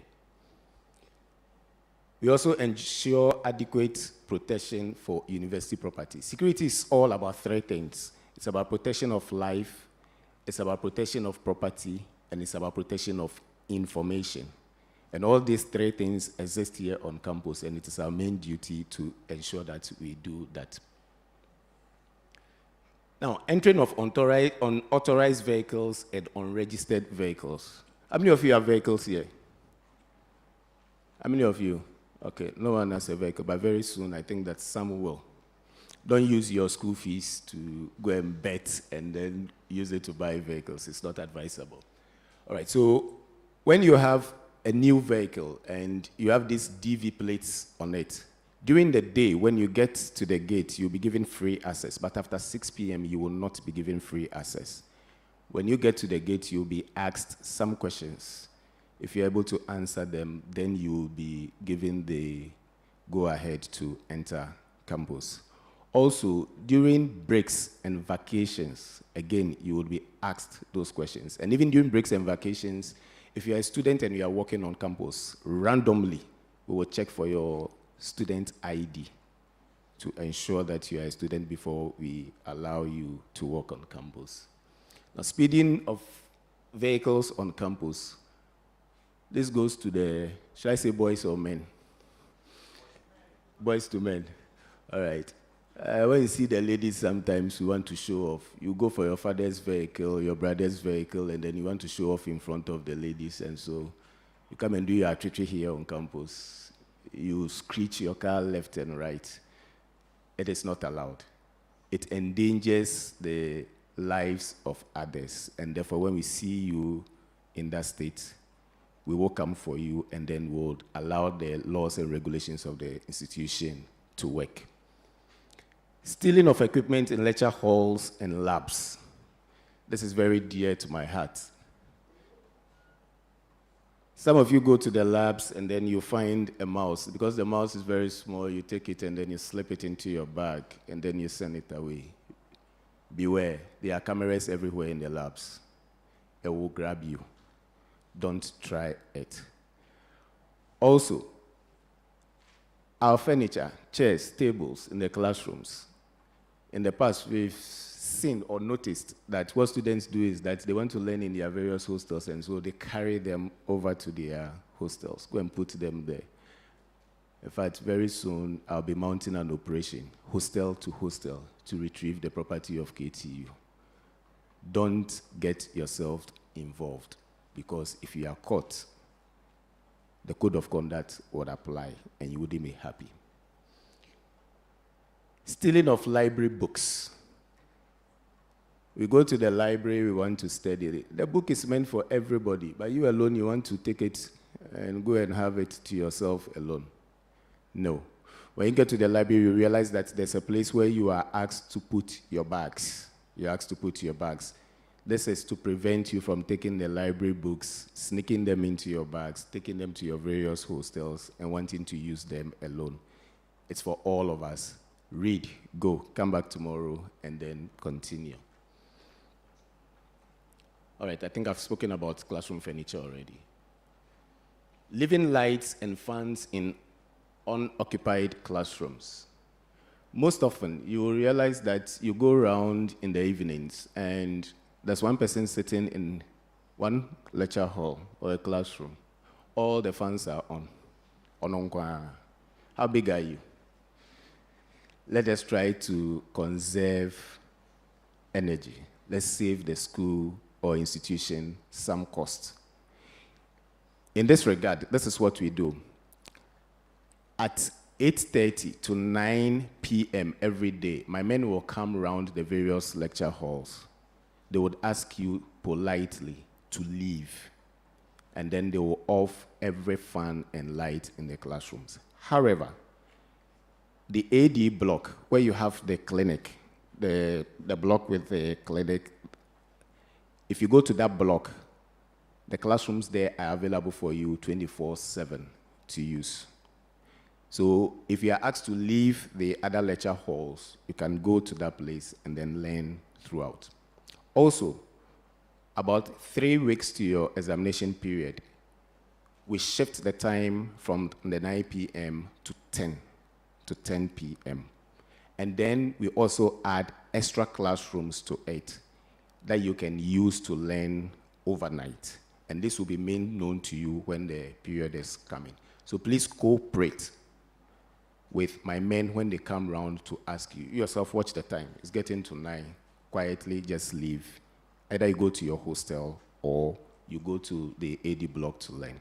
Now, during examination periods, when you come to campus to learn, I advise that do not carry valuables with you. I'll come to that. Hawking on campus. We had a guidance and counseling unit talking about financial aid. I know some of you are taking care of yourselves, and therefore you would want to sell a few things in order to be able to support yourselves. I will urge you, if you want to do that, see the estate department, apply. They will give you a place where you can sell. But what we don't want is you holding the items and then moving from office to office or around campus. This is not the market. If you do that and we see you, we'll be forced to seize the items from you and you wouldn't get them back. So let's desist from that. Collection of keys by unauthorized persons. I earlier spoke about it. If you are not a class rep, please don't. If you are sent by your HOD or a lecturer to pick a key, when you get there, let the HOD or lecturer speak with the security man at the post, and then he will know that you are authorized to pick a key on his behalf, and then he'll give the key out to you. Now, sleeping in lecture halls at night, this specifically goes for weekend students especially. They travel, they come, and they have nowhere to lay their heads, and therefore sometimes they want to spend the night in the lecture halls. That is also not allowed. When we come around, like I said earlier, around 9 p.m., you would all be asked to leave. Unapproved routes to campus. There is a main entrance where vehicles use. And then there is also 3 pedestrian entrances. One, the first gate, second one, popularly called the Wache Gate, and then the one behind Get Fund. These 3 entrances are the approved entrances you can use onto campus. Please, don't use any other entrance. Those of you who stay at Get Fund, you realize that your colleagues who were here before you came, they jumped the wall. Instead of using the entrance, they just jump the wall because they want to go and buy something behind. When we get you, we will not let you go scot-free. So take note of that. Use these approved entrances. When you use the unapproved one, you'll be considered as trespassing. Okay? Now let's look at some hotspots. Beware of these areas. There's a general area or main road between the First Gate and Capital View Hotel. That is if you go this way. Previously, the place used to be very dark and students were attacked. Now, we have a little bit of light there. However, there are still more dangers. You realize that the road is a highway, and therefore, vehicles on that stretch speed. The Ghana Highway Authority has placed some ramps in order to reduce the speeding of the vehicles, but it's still not enough. If you're walking on that road or that stretch, be very careful. It's advisable to watch facing the oncoming traffic rather than letting the oncoming traffic be behind you so that you are able to react quickly should anything happen. Also, the stretch between the first gate and then the main gate has also become another dangerous place. There's a bar opposite the institution, and so sometimes during the night you realize that patrons of that place park their cars on the pavements that's meant for pedestrians to walk, thereby making it difficult for pedestrians to have access, and therefore you are forced to use the road instead of the pedestrian walkway. My advice to you is, it's just a short distance. Go through campus and go out from the main gate. Avoid that stretch so that you are not knocked down by any fast-moving vehicle. The shortcut or bush road that links Junction 1 and Capital View Hotel. Those of you who are living around Junction 1, there's a shortcut through that place to Capital View. It's bushy. If you want to go through that place during the night, please be careful. It will be better or be in your own interest if you walk in pairs. Okay? Now, as much as possible, avoid the following when walking alone. Kindly adopt the buddy system. The buddy system is simply that when you are walking, make sure you are not alone. You're either 2, 3, 4. You are in groups. If somebody is having any mind to attack you, the person will think twice before coming in. Now, carrying of laptops and other expensive electronic gadgets. Don't try to show off in the night. You have an iPhone 100X or whatever. Don't try to show off in the night. The eye is attracted by what it sees. And therefore, if you keep on exposing these things, you attract people to yourself. If you come to study on campus and it's late, you are having a laptop with you, you're having a phone with you, money, anything that is expensive, valuable to you, please don't try to take it away. The safest thing for you to do is to walk to the main administration. There's a security man there. He has a logbook. Approach him.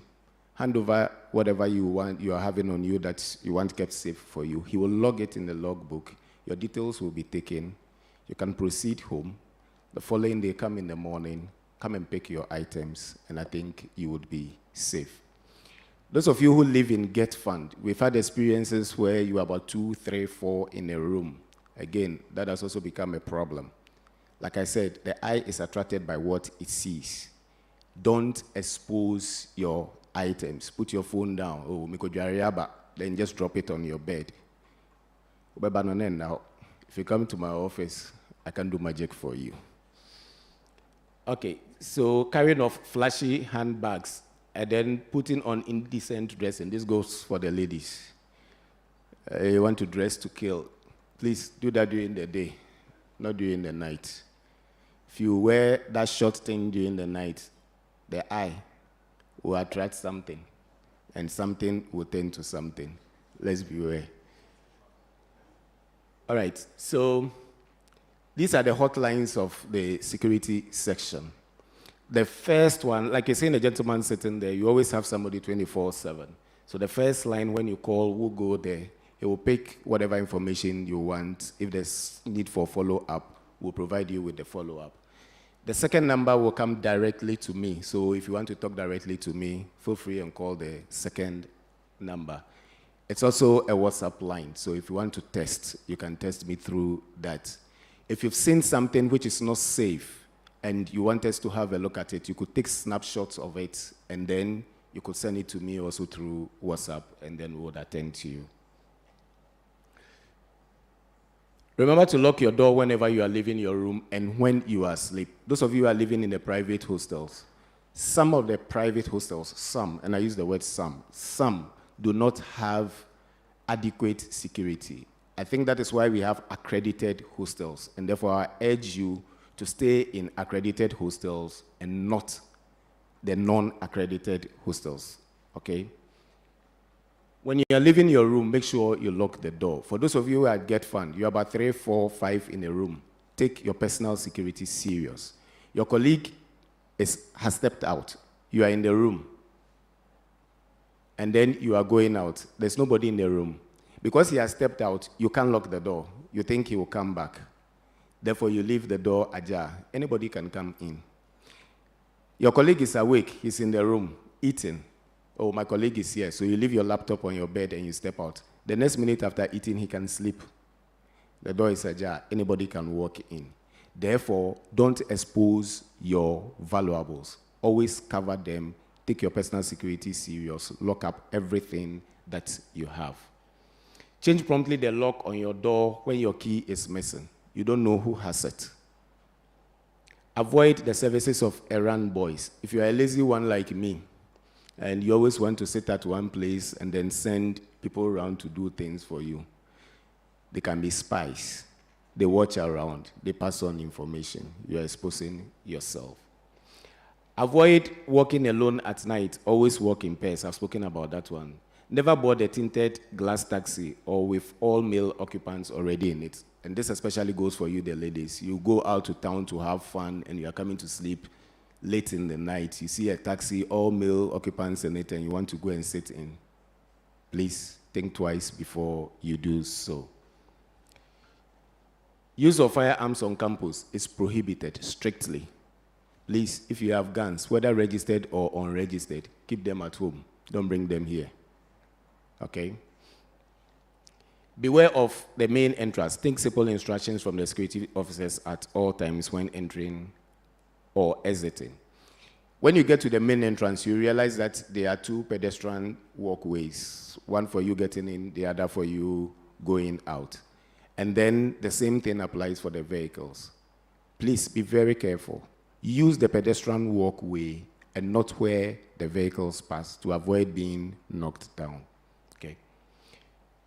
Report every unusual occurrence promptly to the security office for immediate assistance. Anything, please report it. Don't think that this is not important. You don't know. Let us know. We'll decide whether it is important or it is not important. Whether it's a security risk or it's not a security risk. We need your help on that. All right, so like I spoke earlier on, you see the security man directing. So that is how you'll be directed. Please comply with them and cooperate with them when they direct you. Always use the pedestrian walkway and not where the vehicles are passing. Those of you who will be owning vehicles in the future, when you get there, there's a white line. So make sure you stop. He will ask you 1 or 2 questions, and then he would allow you exit out of campus. Let's go.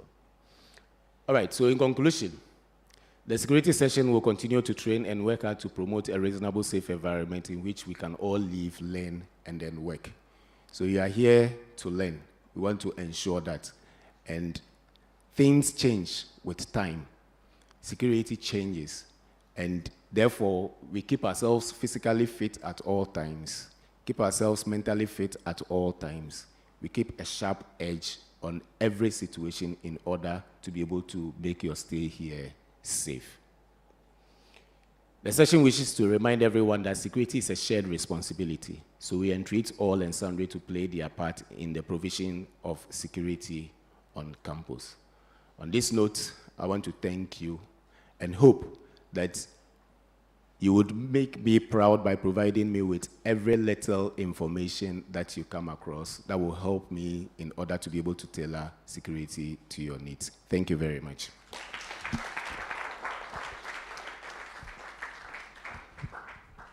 Thank you very much, Mr. Joseph Edem Dogbe. Those security tips were very important. Weren't they? Weren't they? Good. And I hope and pray that you comply with all that he has said. All right. There's a point you made I want to make. Is it different? Or maybe I might want to intimate that. I just want to reiterate. The guys never board a taxi with all female occupants already in it, because they can be dangerous. I told you yesterday what a man can do. Complete it. Women can do and do it better. So please, if the ladies are to ensure their safety and be very careful with a taxi with all male occupants already in it, the guys, be extra careful. All right. Thank you very much. Now, our next presentation is on energy preservation. Energy preservation. I think that Mr. Edem talked about, Mr. Dogbe, sorry, talked about very few of them. And the head of estate, Mrs. Claire Owusu, will do us the honor of a presentation on energy preservation. Shall we give her a hand while she comes?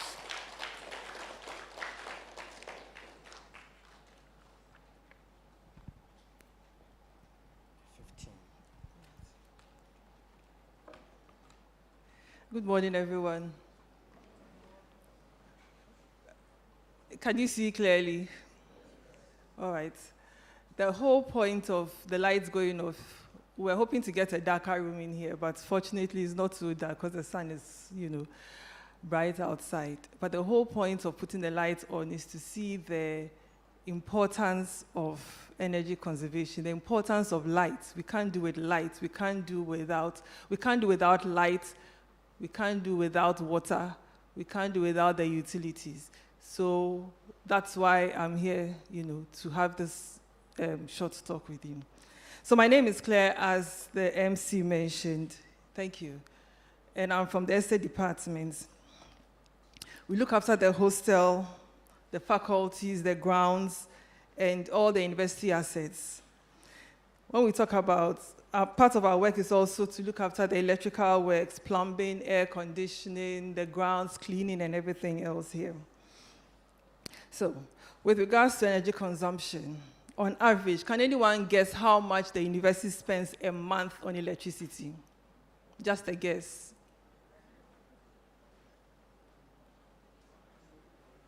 The ladies. Yes, you. Just a guess.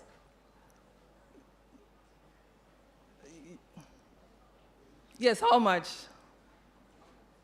I want a figure. The guys. Sorry? Correct. Clap for him, he's done well.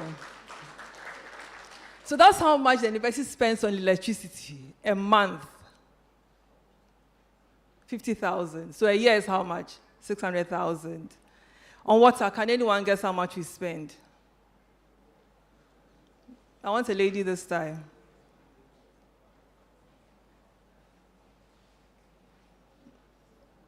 Guys,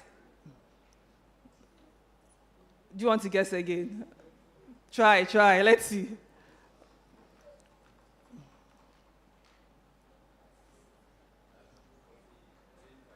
$25. No, it's less. So on water, we spend $11,000 a month. So in a year, how much are we talking about? Sorry? That's about $132,000 a year on water. So add the two and just see how much the school is spending on electricity and water. And you know you can't do without water, you can't do without electricity. So these are things that, whatever happens, we'll have to spend. So all we are asking to do is that, even though we are spending, let's be very judicious in our, even though we are using it, let's be judicious in our use of electricity and water. I'm sure you're aware that from 1st February, rates are going to go up. Water is going up by 8%, electricity 30%. So that's 30% over the 50,000 we are paying. 8% over the 11,000 we are paying. So just calculate it. The school can use this to do a lot of things here.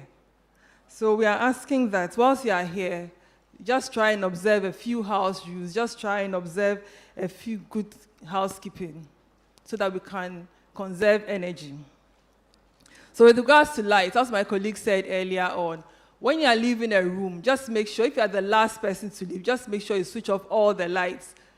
Don't do it, you think that somebody else will come in after you. Just be sure that once you are the last person, switch off all the lights. If there are fans on, switch off all the fans, and then leave the place. If the next person comes, the next person is also free to switch it on if he needs to have the lights on, or if the person needs to have the fans on. Is that okay?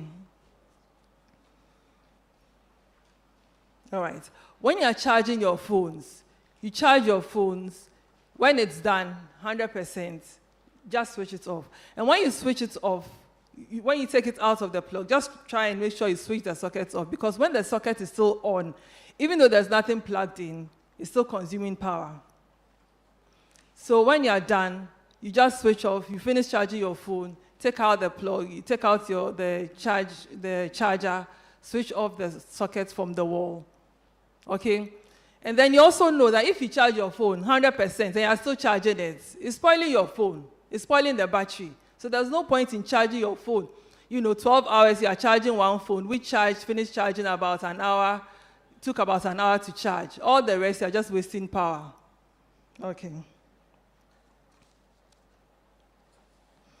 And then with regards to water, when you go, you use water, make sure you turn the taps off when you are done. Sometimes you go, the taps will not be running. You turn it on, the tap on. You realize the tap is not running. Just make sure you turn the tap off again, because eventually the taps will start running.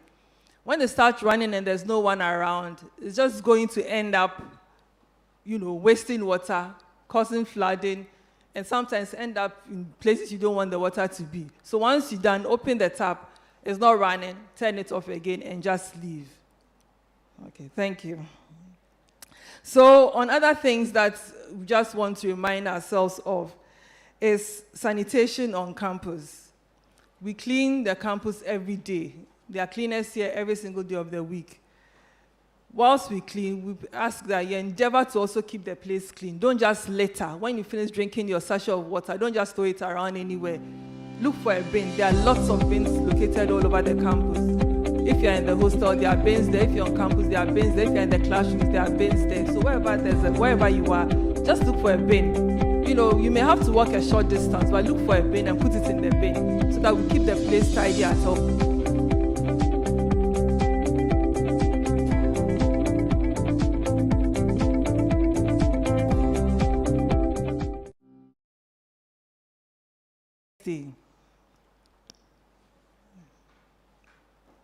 When you go to the washrooms, to try and leave the place as you saw it. When you've done your business, try and tidy up after you. Okay? Good. And then sticking of stickers around is not allowed. you can only put stickers on the notice boards. You are not allowed to stick stickers on the road, on polytanks, on bins, on everywhere. I'm sure you might have seen some somewhere.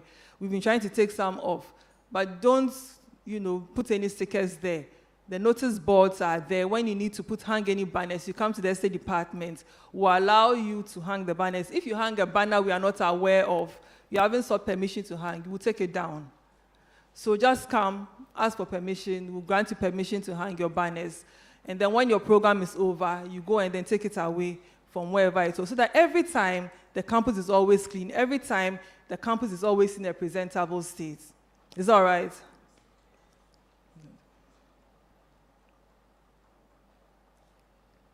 Okay.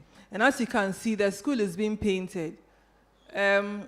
We started painting sometime last year. Just to make the place clean for you guys who are coming in this time. Please try and maintain it as it is. Don't put dirty things on the wall. Some people, when you see that they've stepped on the wall, you just wonder why, how. What were you thinking about when you stepped on the wall?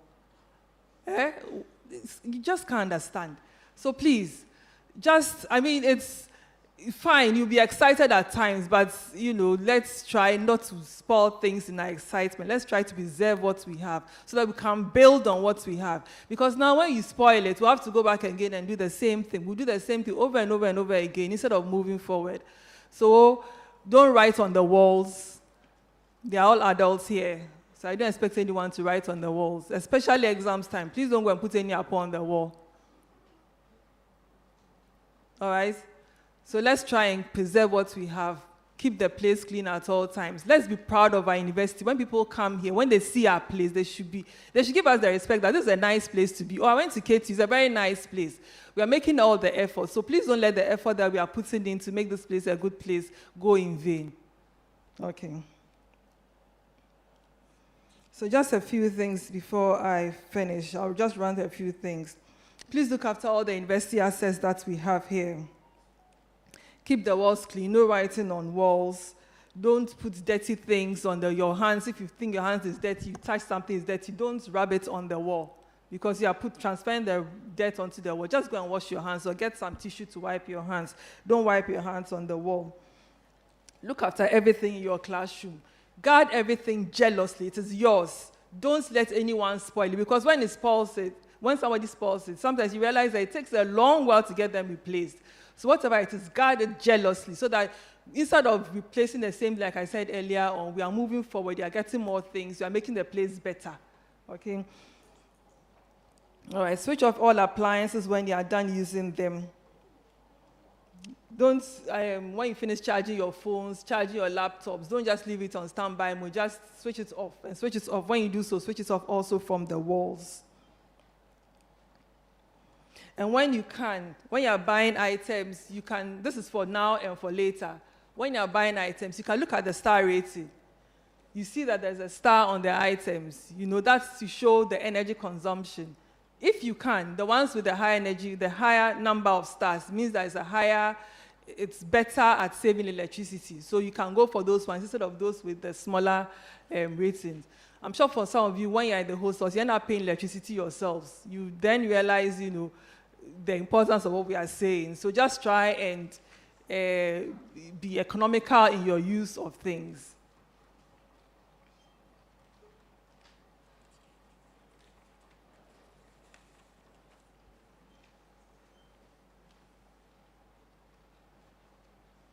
All right. So in summing up, I'll just say that let's try to do the right things at the right time always. Okay? And I hope you have a nice time here. I'm sure some of you, I end up meeting some of you, you come for permission for this or that, or maybe you have issues or this or that. You're always free to come to our office. Our office is in the main administration block on the ground floor, room 106. So if you have any issues, maybe your class reps can come over. Sometimes the hall presidents and the hall reps come over to report issues there. If you have any issues, just feel free and come to us. Our doors are always open. Thank you.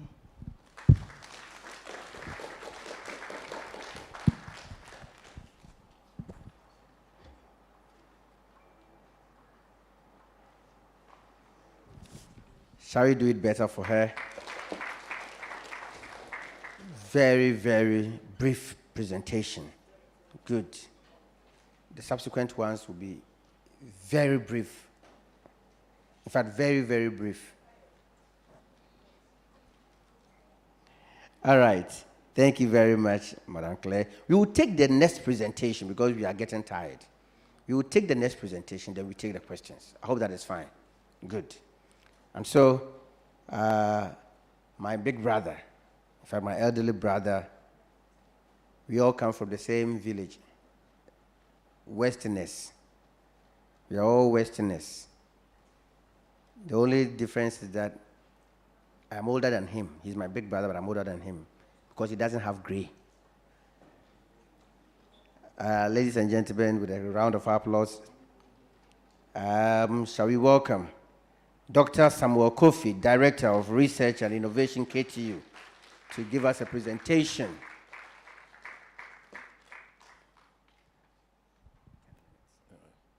Right, thank you very much, MC.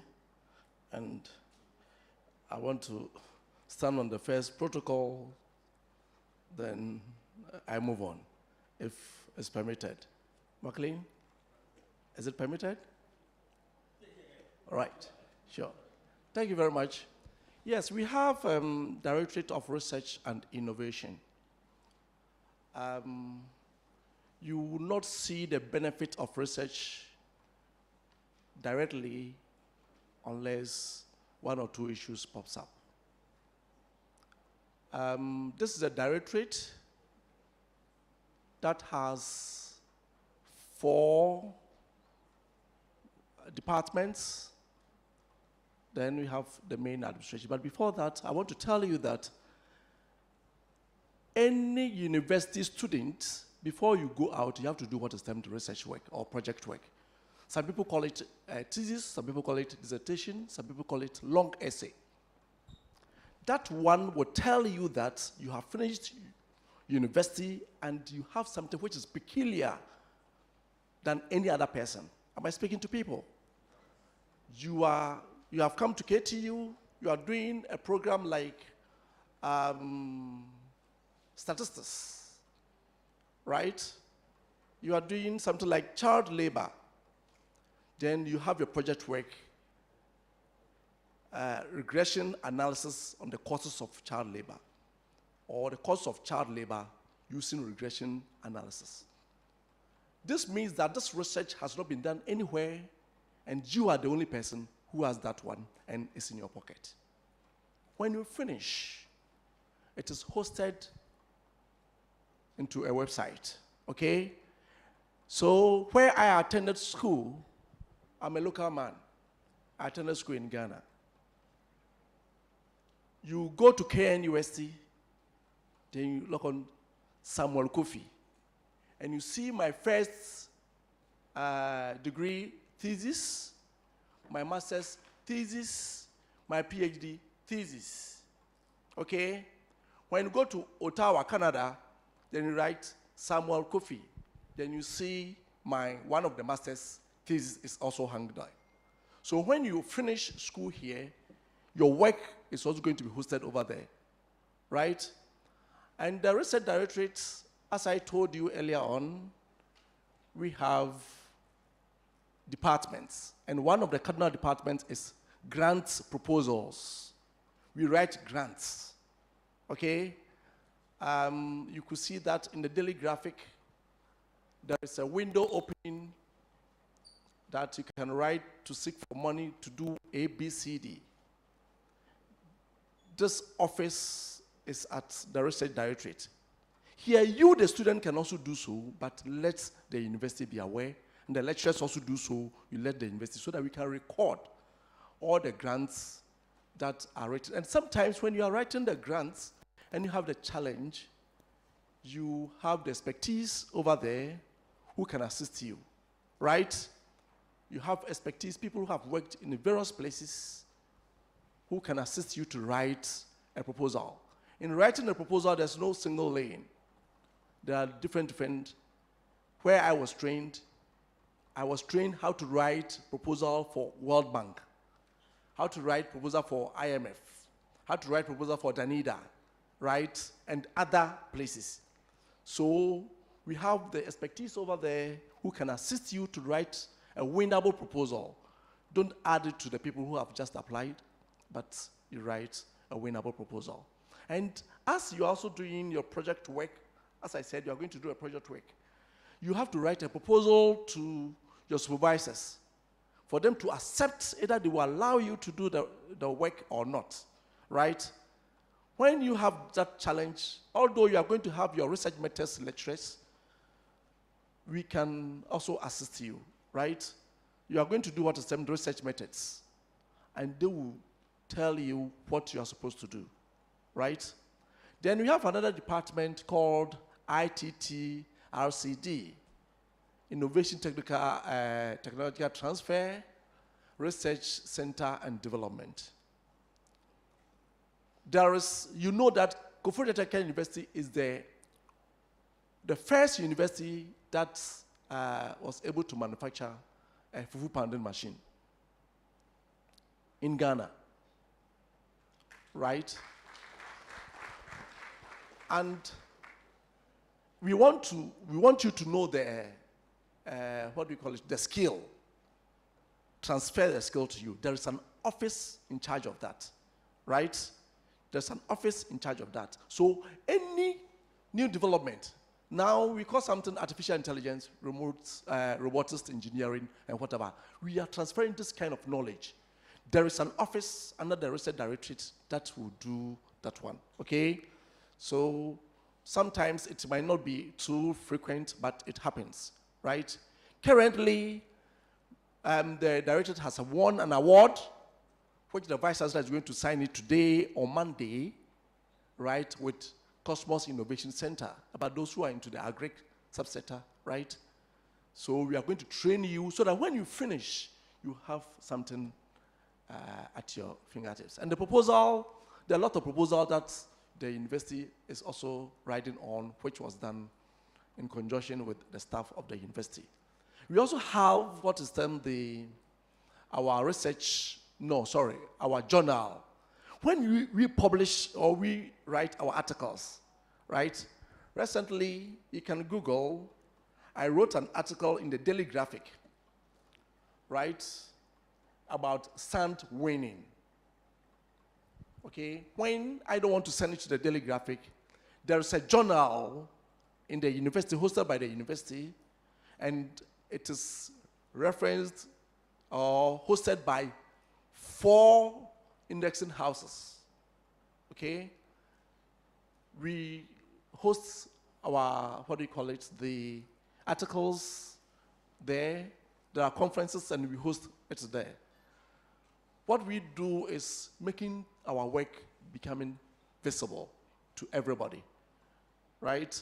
So when you are there and you are writing an article, you don't know where to publish it, there is an office. We will guide you about how to do it, right? So please, as early as possible, you try starting those kind of things. Then we have our administration. Our administration is generic. When you report there first, they will direct you about where to go. If your issue is about the grant, they will tell you that go and see the grant officer. If it's about technology transfer, they will tell you where to go.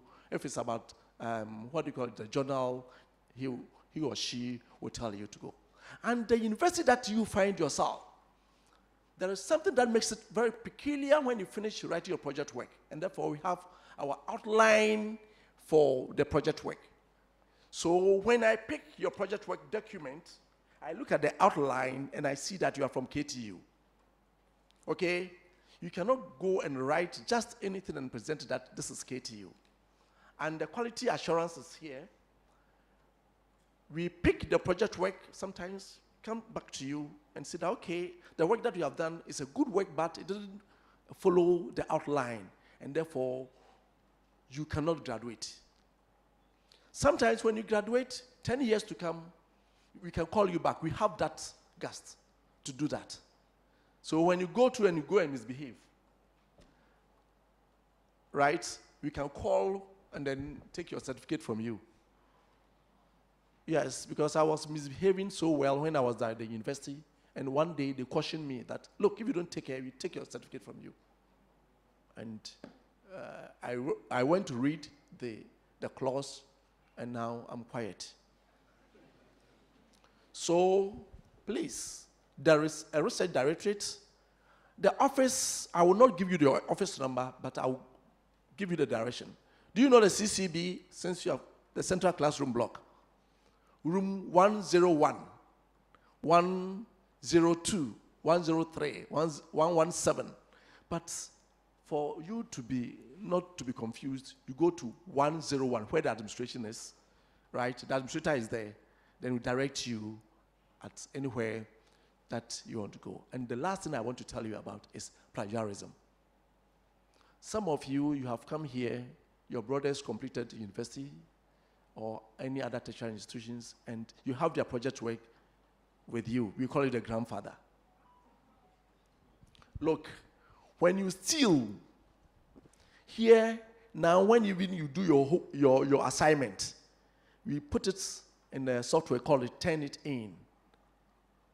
And when we test and we see that you have copied somebody more than 20%, this is HND for 20%, BTech 20%, whatever, the 20%, beyond 20%, that thing will be cancelled.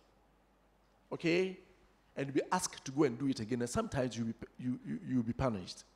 So please, don't go and steal. The lecturers here are ever prepared to assist you. If you have a challenge, see them. Don't go and steal anybody's work, right? And do it.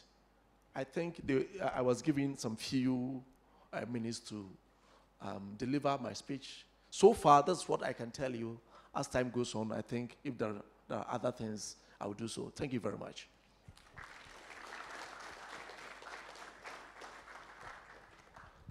Thank you very much, Dr. Kofi. There is a hidden name, but as you are here, you will get to know. For today, I wouldn't tell you. Doc, thank you. There is one thing he said that I would like to reiterate. Plagiarism, academic theft. Over here, when assignments are given, you type them. You don't write them, you type them. All assignments are typed, printed nicely, and submitted. And some of you, we know you are very much talented in these things. You can really copy, and copy good. When you try that, your work is cancelled. Plagiarism, avoid that, okay? Great. Now questions. We've had 3 presentations, right? 3. Madam Claire, Mr. Dogbe, and Dr. Kofi. Questions? Yes, questions. Any question, ask.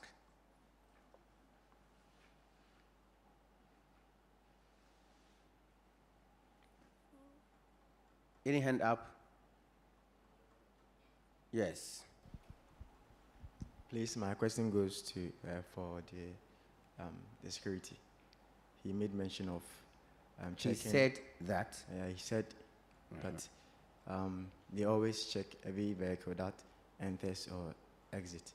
So I want to know whether they check bicycles. Yeah, and also if bicycles are secured in the campus. Thank you. That's fine. We'll be interested in what? Who cry like a Benz? Who will cry bicycle? All right. Yes, any other question?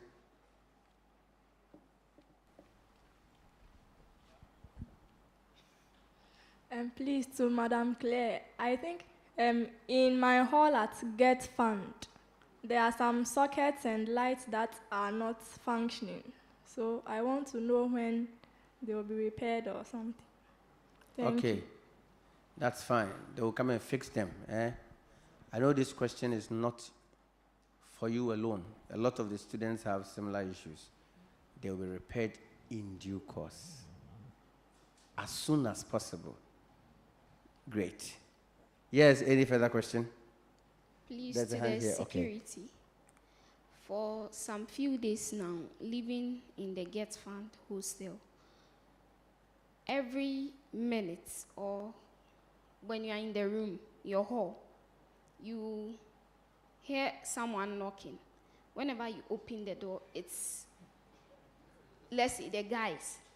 I don't know the reason why for every, let's say, 50 minutes, you hear someone knocking. And when you ask, they want to introduce themselves to you.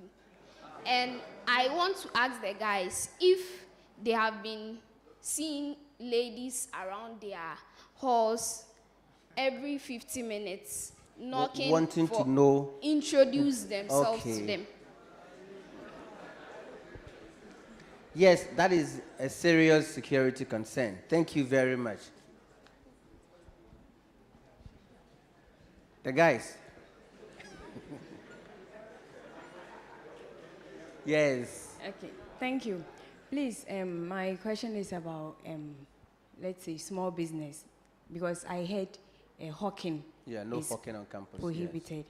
And is it like bringing the thing to campus and selling it, or maybe I have it with me in my hostel, and I have contacts or friends who are interested in getting what I have, and I don't bring it to the campus. I don't bring it to campus, but They come to your I am hostel for doing it. my business. Okay. Do I have to register before I can do that?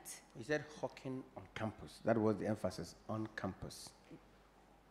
Hawking on campus. On campus. Is So- your hostel on campus? No, but let's say I am to bring the thing to the person on campus. So on campus. So it's prohibited. Good. So for that one, do I need to register? Of course. Okay. The very moment it is on campus.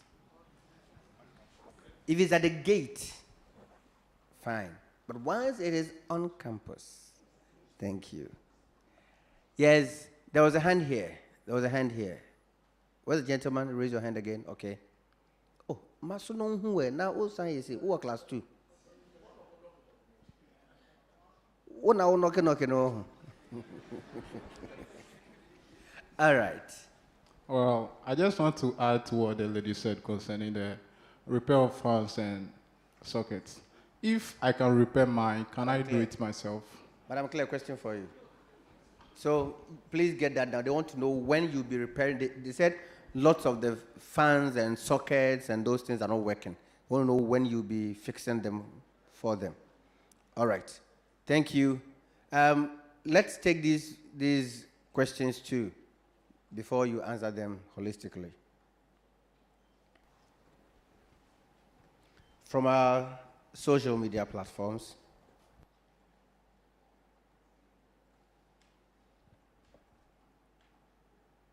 And Chairman, the person that sent a question in regarding why DBS is not accepted has also sent another message. Please treat my question as urgent. No, that was the worker guy. But this person says, please treat his question as very urgent. I think that he has DBS and wants to come to school. So I think you can come to the admissions office. Yes, come to the admissions office, please. Jojo Mensah, please come to the admissions office. KTU, and then you'll be attended to. Come with all your results. Okay. Successful Mauli. The accredited hostels are full. So what should we do in terms of being safe? Mr. Dogwe, somebody wants to know, Mauli, the accredited hostels are full. So what do we do in terms of being safe? Because you mentioned that, and I think it's a very good question. Daniel Paddy, please, do you have banks on campus? We have only one, ADB. But then, we do have banks who periodically come around to erect their canopies to ensure that students make payments. For instance, yesterday, UMB was here, and today they are still here. Go to UMB, they are located just at the ceremonial grounds. They have their canopies there, their stand is there. Close to the commercial bank, That is GCB ATM machine. The GCB ATM, they are just there. So please, you could do that too. Glee Koji. Can I top up before doing my national service? So I get that, so that, yeah. Once you have HND, you can top up, then later you do your national service. But if it's WASI, you can't top up. What are you topping? Then Brasolo official also wants to know, can I study BTech automotive engineering and afterwards study mechanical engineering? So probably BTech, auto, and later he comes to further with masters in mech.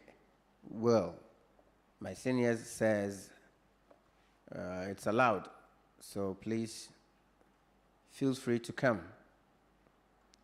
Maoli again, if I'm troubled outside campus, can I contact the security personnel? Maoli, they will answer you. Please, can you throw more light on SIM card for data connection? That was done yesterday. Maoli, I'm sorry. We can't throw more light on that today. The light is dim for now. Samsonado, please, where are the cadets? We want to see them. They will be here. Don't worry. They'll be here. They have a part to play today, so they'll be here. And those of you who are interested, be ready to join the university cadets.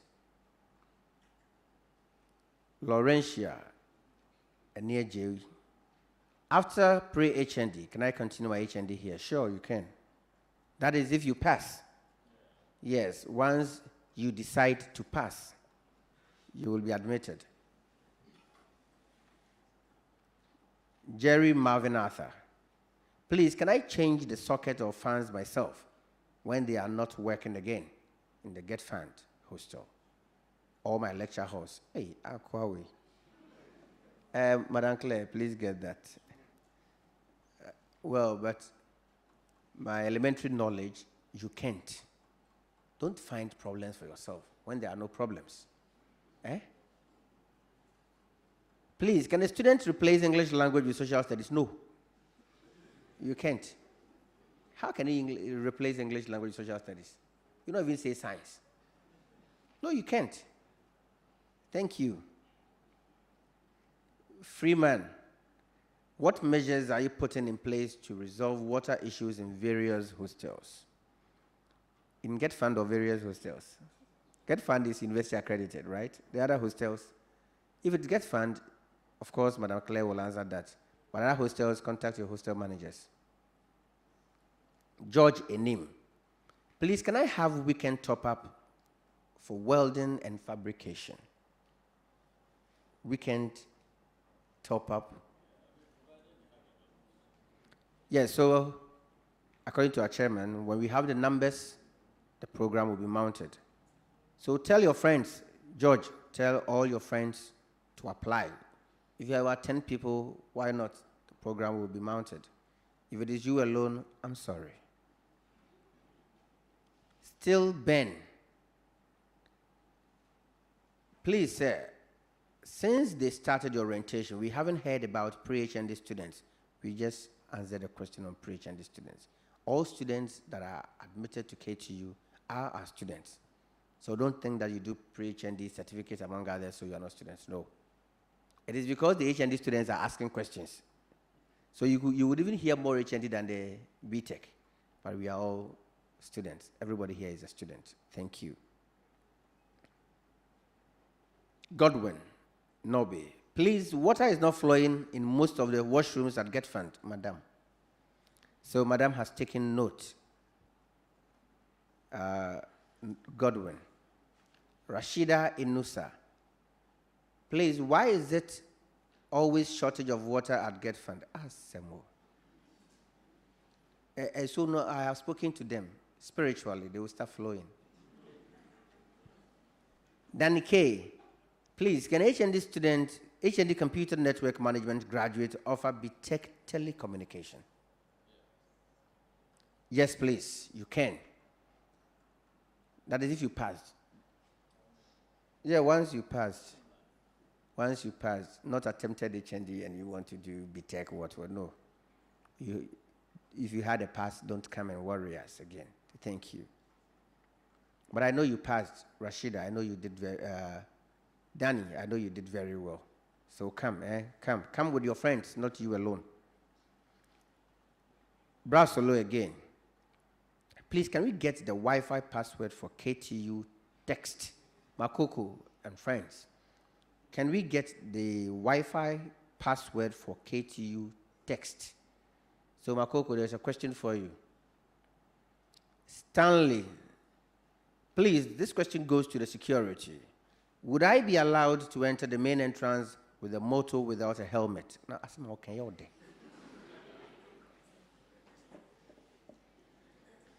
there. Stanley, this one I will not let the head of security answer. No, you can't. It is not even just about the safety of others, your own safety. If you've witnessed motor accidents before, you would always want to put on your helmet. It's quite too dangerous. We need you alive because we want to teach you so you acquire knowledge and become somebody. So that you would see Dr. Kofi, oh, that man, he taught me. He's a good man. Teacher for Aketua, Debia. Okay.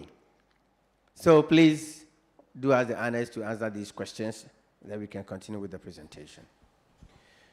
All right, so I'll start with the question on the bicycles, whether they are safe. Yes, they are safe if only you follow these rules. We advise that if you want to come onto campus with a bicycle, you use the fast gate and not the main gate or any other entrance. If you use the fast gate, you park the bicycle directly behind the security post. The security man there would protect it for you. Also, you are advised the small gate here where, yes, the one where you alight from your taxis, that side. Also, when you park the bicycles, you are advised to lock the bicycle and take your key away.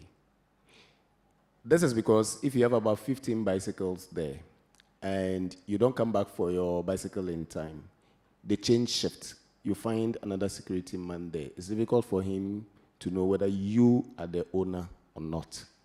So lock it, take your key away. You come, proof you're able to open it, then you can carry it away. Motorbike and then helmets.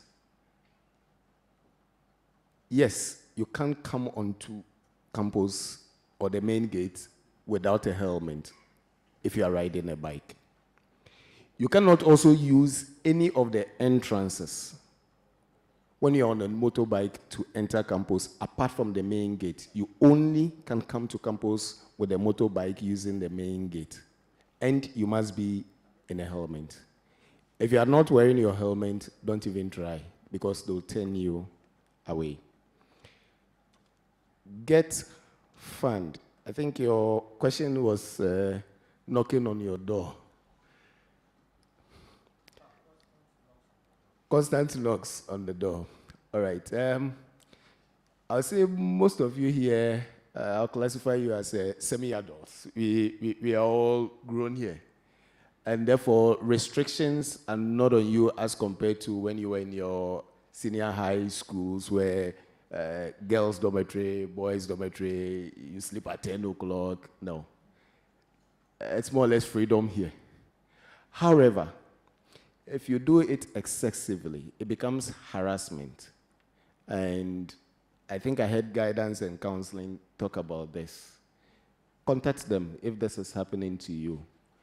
And if you can identify the people involved, if they draw our attention, we'll swoop down on the people and then we make the laws apply. So those of you who are doing that, please stop. Don't force yourself on anybody. Meet the person on campus and then you can do your talk. Allow the person to rest. Hawking. The issue about hawking. Yes, you want to do your small business. I'm for it. Do your business. You have clients on campus you want to come and supply. I don't have a problem. But don't display the items. If you display the items, it becomes hawking. If it is in your bag, you are not displaying it. Nobody is coming to look into your bag. You are not hawking. I don't have any problem with you. But the moment you start displaying it, it becomes hawking, and I'll be forced to seize the items. Okay. Accredited hostels, full. Let's look at the difference between the accredited hostels and then the non-accredited hostels. Why are they accredited? They are accredited because we know the owners and certain standards have been set for them. Because once you become a student of KTU, you are the responsibility of the institution to make sure that you are safe. Therefore, if you are not even living on campus and you are living outside campus, it's still the responsibility of the institution. Therefore, the accredited hostels are to maintain a certain standard. If these hostels are full, well, there's nothing we can do. You would have to go for a non-accredited hostel. The best you can do is to take your personal security serious if you find yourself in a non-accredited hostel. However, I do not think that the accredited hostels are full. Go around, you'll still get accredited hostels, okay? If you are troubled outside campus, if you can contact us, yes. In fact, 2 students, if you have an issue, you can't report it at the police station without first doing so on campus. Be it stealing, be it whatever. Don't lynch each other. Don't go to the police station. In fact, we now have contact with the police. If you go there, they'll send you back. The first place of call is to go to your dean of students or to come to my office and make the report. And then we'll determine from there whether, with the permission of the registrar, whether the issue should be reported to the police or handled on campus. So take note. Wherever you are, if you find yourself in trouble, call. We'll advise. We'll come to your aid as well. I think that is it. I think I've answered all. Okay, I think there was a question about repairs to sockets and all of that. You are not allowed to. Even if you are already, champion electrician, you are not allowed to do anything here. You just need to report it. In the course of your study, some of you are going to do electrical engineering and all of that. Please, you're not allowed to do practicals with the sockets, the light bulbs, the fans, and whatever at all. You are not allowed to. It is not permitted under any circumstances. So that's for information. Yes. Somebody also said hawking on campus. I just want to mention that if, say, you sell something like plantain chips, you are not allowed to fry your plantain chips here. You are not allowed to cook your things here and do part business here. It's not allowed. So bear that in mind. Then with regards to accredited hostels, I think the confusion is, you probably have looked on the website and seen that there are few hostels which may be full, but there are more hostels. So if you need any assistance, you can come to the estate department. Like I said, it's on the ground floor, room 106 of the administration block, and we can give you the other accredited hostels. But I don't believe that they are all full. Then regards to water at Get Fund Hostel. Lately, we've been having issues with water. So if you've noticed, we've got about 10 polytanks, 10,000 liter polytanks. We fill them when the taps are running. But like I said, be judicious in the use of water. Don't just turn taps on, don't just, waste it. Because when you do, and we run out, we now have to look for water for you. And when there's a shortage here, know that it's not just here. It's going to be outside of campus as well. So we are all chasing the same water tanker suppliers. So sometimes by the time you put a call out, by the time they bring the water, you already have water. It will probably be even, you call in the morning, We start looking for water. They do their rounds. By the time you get it, it's in the evening, or by the time you get it, the taps are already running. So just be judicious in the use of water. But like I said, we'll fill all the poly tanks. But if there's also no water, you'll alert your porter, and then you also make us aware immediately, and then we'll put a call out for water for you. And with regards to repairs to, so I think the first question was that the sockets in the halls are not working. We are working on all of them. So hopefully by the end of this next week, we should have most of them sorted for you. But please, when we do, don't spoil them. That's the same thing I was talking about earlier on. We keep doing the same thing over and over and over and over and over again. When we do, just try and preserve it. Don't do things that are going to end up, making us come back again to do repairs again and again and again. We are considering that. So when you come, yes. Once you come into your room, we check everything is there. You sign and make sure that everything in your room is working, in working order.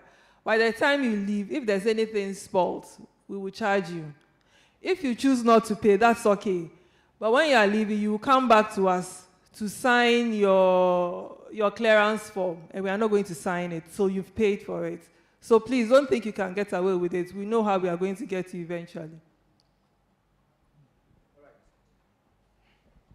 Shall we clap for them? Thank you very much. Please kindly hand over the microphone to Madam Adraina. There was a question that we skipped earlier. Dr. Adi asked the question.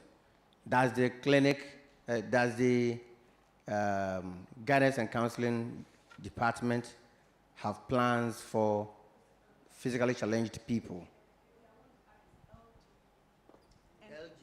Yes, they have issues with LGBT. They have cases, Q++, but they have cases like that. What are they going to do about this? Thank you, Doc. With the disability, is it in connection with our location? Yes, madam. The disability, is it in connection with our location? Oh, okay. Okay. Because I'm talking about location because some of us cannot climb to the top. That's why I'm also talking about location. We work in collaboration with the clinic. So if there's any problem, you can go to the clinic and they will refer you to us. We'll come back, we'll come down and meet you and make you okay. Then, with, I don't want to talk much about that, the LGBT, I don't want to talk much about it. We have students who have such issues and they come to our office. I'm saying confidentiality is our hallmark. So when you come, we have a way of helping you out. We have a lot of students we've helped out and they've come out from the situation. So please, if you are in that situation, please come and we'll help you out. Thank you. Then about harassment. Yes. In connection with how we dress, especially the ladies, please, when you don't want people to harass you, you know how to dress. Cover yourselves well. You are not here to be supervised by anybody. We don't give uniforms, so you think you can wear anything to lectures and walk around freely. Please, anything can happen. So, wear decent dresses so that you will not come to our office to talk about harassment. Because when you come and you talk about it, we also do our background checks and see what happened before we attend to you. So please, carry yourselves well. Dress very decently so that you'll be free from all this harassment. My lady, you can see me later, okay? Come to my office and we'll talk about it, okay? Thank you. All right, thank you very much. Now, let me emphasize that at this level, you need to respect people's spaces. Give people their space. Respect that space. You are very nice guys. Them are all nice, now confidence. na amount wo ho a on rush ba what I say very soon they will come knocking on your doors, then you come and report them. That is better. Good. All right, thank you very much. Our next presentation, we're going to take from the head of quality assurance. But before we do that, Makoko said that somebody asked a question about the Wi-Fi, and he said that it's going to be given to you after the presentation. And I think I side with him, because once you get access to it now, the presentation is over. You would not concentrate again, so that's fine. You're going to take a presentation from Dr. Elizabeth Addy on quality assurance. Shall we clap for her while she comes?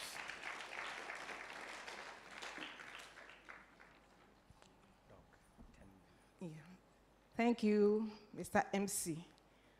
I think you are a bit tired. Can we do one second stretch? It's all about quality. Let's stand up, let's stretch a bit, and sit down.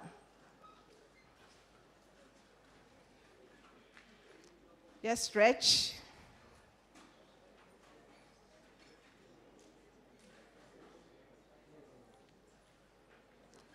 Okay, then I think we can resume our seats. Well,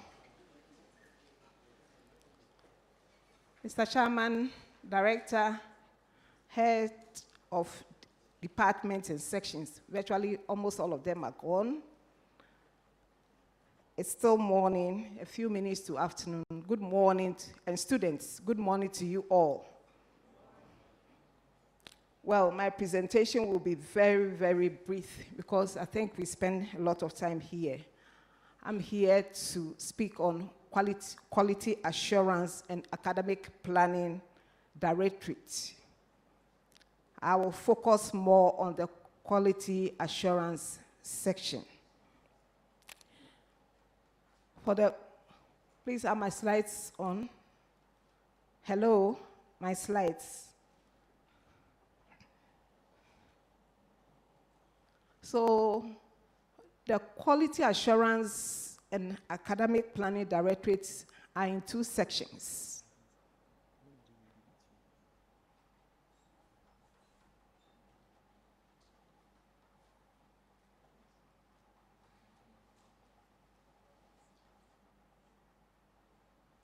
So we have two sections, the quality assurance section. We also have the planning section. But my focus, as I said, will be on the quality assurance, but just a brief on the planning section. I believe you all have your timetable. Do you have them? Yes, because academic work will start on Monday. So they would provide you with a timetable for the institution, both the regular and also for the weekend. And I think very soon, when you start lectures, you'll start having your class representative. If you have any issue on the classroom allocation and all that, you have to go to the planning office. And they are located at the administration block.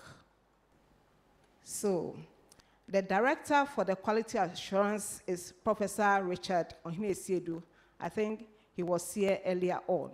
And I am also Elizabeth Addy, in charge of the quality assurance section. My slides are still not on, we'll still move ahead. Well, so when we talk about quality assurance, what are you referring to, or what does it mean? Do you have any idea? Can somebody respond so that we continue? Quality assurance. You've heard about quality assurance? Have you heard about it? Wave your hand. Then we have a lot of work to do. Right. So simply, you want to ensure what? Standards. You want to maintain standards. That is all quality is about. Excellence, efficiency, improvement, continuous improvement. But you also know about sustainability, isn't it? So we want to ensure what? Best practices. Yes, so that is what we have. So what is quality assurance? So that is it. Sustainability is a hallmark. We want to ensure what? Maintenance. There's a desired level of quality or excellence that we want to provide so that at the end of the day, we're able to deliver these services efficiently and effectively. So quality itself talks about, it means what? Continuous improvement, excellence, best practices, as have been said already. It has a cycle which has 4 parts, talking about plan, what we do, the check-in system, and also act. So this is the cycle of the quality assurance. So plan, that is why we started the semester. We have been with you through your registration, and then from Monday that we started, is it Monday? Today is what? Friday. It's Wednesday that you started your orientation. We have been with you till today.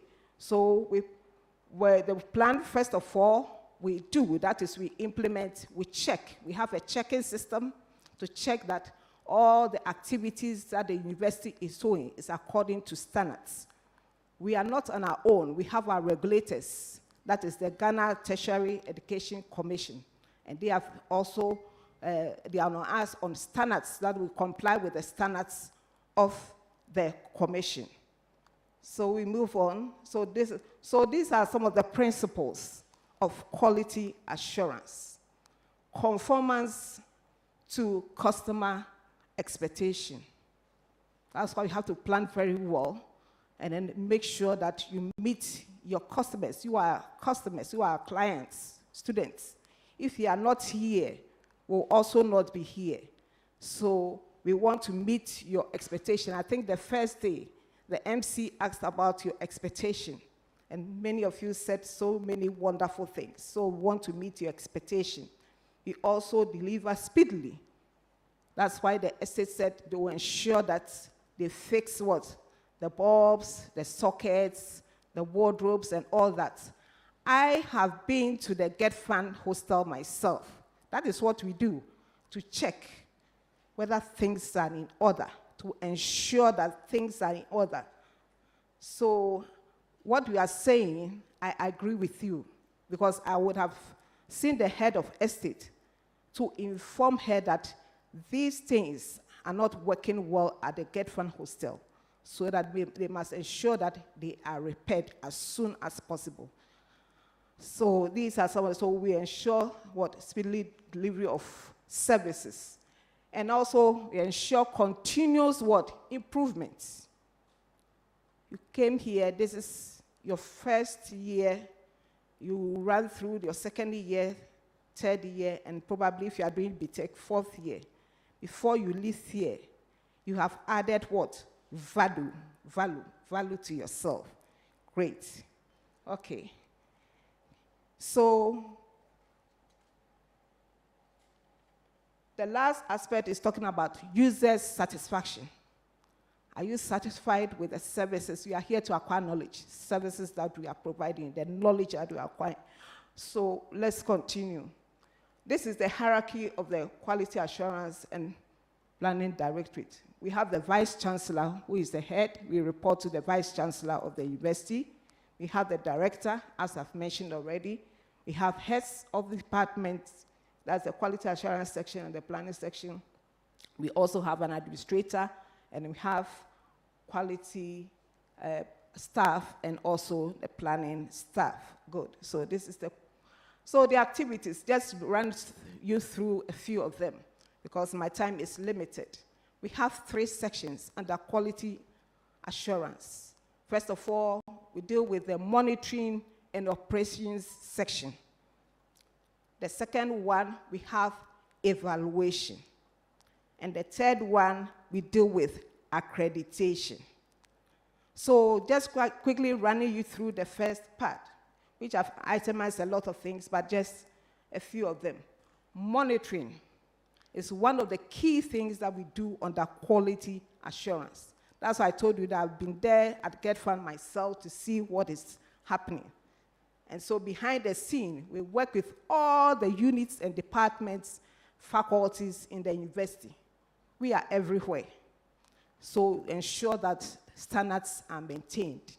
So we would monitor conduct of lectures. Lectures will begin on Monday, isn't it? Yes, so we'll be there. Through your journey, your 4-year journey, your 3-year journey, your 2-year journey, we'll be there with you. So we'll be at the lecture rooms to see whether lectures are really ongoing. What we would observe, and then we'll also write our report. Where we need to come in to caution or whatever it is, we'll do so. And then we'll also monitor examinations. Very soon after your lectures, you'll be writing your examinations, and we'll also be there to also ensure that the best practices are being adhered to. We also monitor all university key programs, like this orientation. We would very soon, I don't know whether they're giving you the Google form or to fill. There's an evaluation form. We want to see, or maybe want to know from you, whether this orientation, how satisfied are you with this orientation? So these are the things that we do. And then also, congregation and all that. We will also look at, would have a meeting with all the class representatives for your various classes in the course of the semester. And this is when we'll come to you, we'll let you give us the problems, challenges that we are having in relation to your academic work. We have students' evaluation of courses, and students' evaluation of teaching. That one is done. We do that when we want to check your results. We want you to evaluate the courses that you did through the semester, and also the teaching that went on. So that one is online, and we'll give you the opportunity to do that. When we have a meeting with you, we'll explain further. There's a form, but we'll have to take you through that form so that you know how to go about it. And we have a last one, we have a complaint desk at the office, so that you have any issue bothering you, our offices, our doors are open. We are located at the engineering block, that is FE 201, the second floor. If you ask any security man, he will direct you to the office. Good. So on evaluation, talking about the surveys that we do, this is one of them. I'll give you either the hard copy or we'll send you the Google form, and then you fill it, and then so there'll be a lot of surveys. We'll inform you as and when it's needed. And then the very important thing, we also verify your WASI results. Your WASI results. We will verify all the results for the first years. If you have, I hope there'll be no manipulation here and there, because if you are caught, if you verify it and there's a problem with it, it means you have to go home. You didn't give us authentic results. So we do that. We would verify the WASI results that you used to apply. That is why we admitted you. So this is what we are going to do. We're going to check everyone, every individual, your results that you used to apply, whether it's authentic. Then, as I said, we are located at the engineering block. Okay, so I think this is briefly what we do. And just to run up, and I just have a few minutes, I don't know whether you filled the monitoring, the evaluation form already. There are a few questions there, just quickly run it through so that it becomes easier. What faculty do you belong to? I don't know whether now you know your faculty, and that your program of study, you should be able to tell us. The third question, how would you rate the auditorium environment in terms of ventilation, etc., used for the orientation? So you just take one of them. Were you satisfied with the sitting arrangement? Were you also satisfied with the start time for the orientation program for each day, and as well the closing time, that's 6. 7, did the resource persons for the program meet your expectation?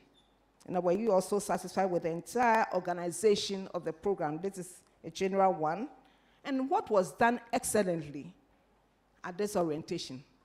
What did we do very well? As well as what were also some of the challenges that you encountered?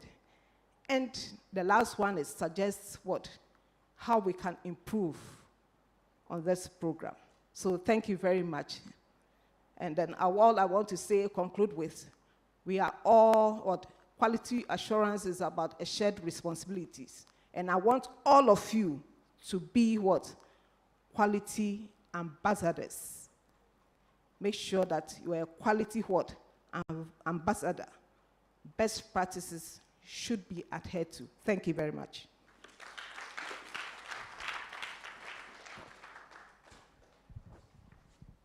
Thank you very much,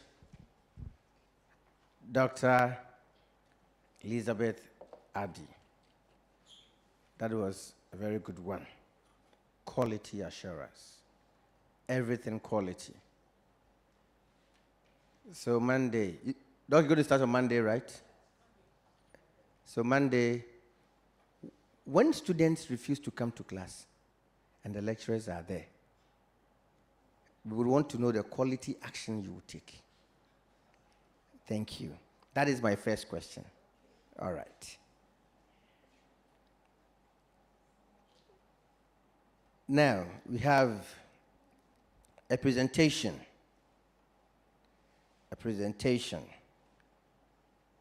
on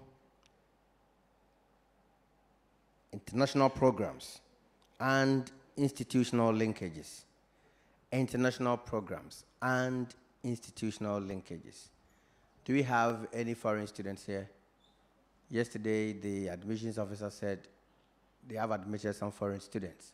Do we have some here? They are still trying to gather some dollars and come, eh? That's fine. Bring the dollars. The city will go down. And we will all take $1, 1 cedi. All right. And so today has the honor to give us a wonderful presentation is Dr. Patricia Gan.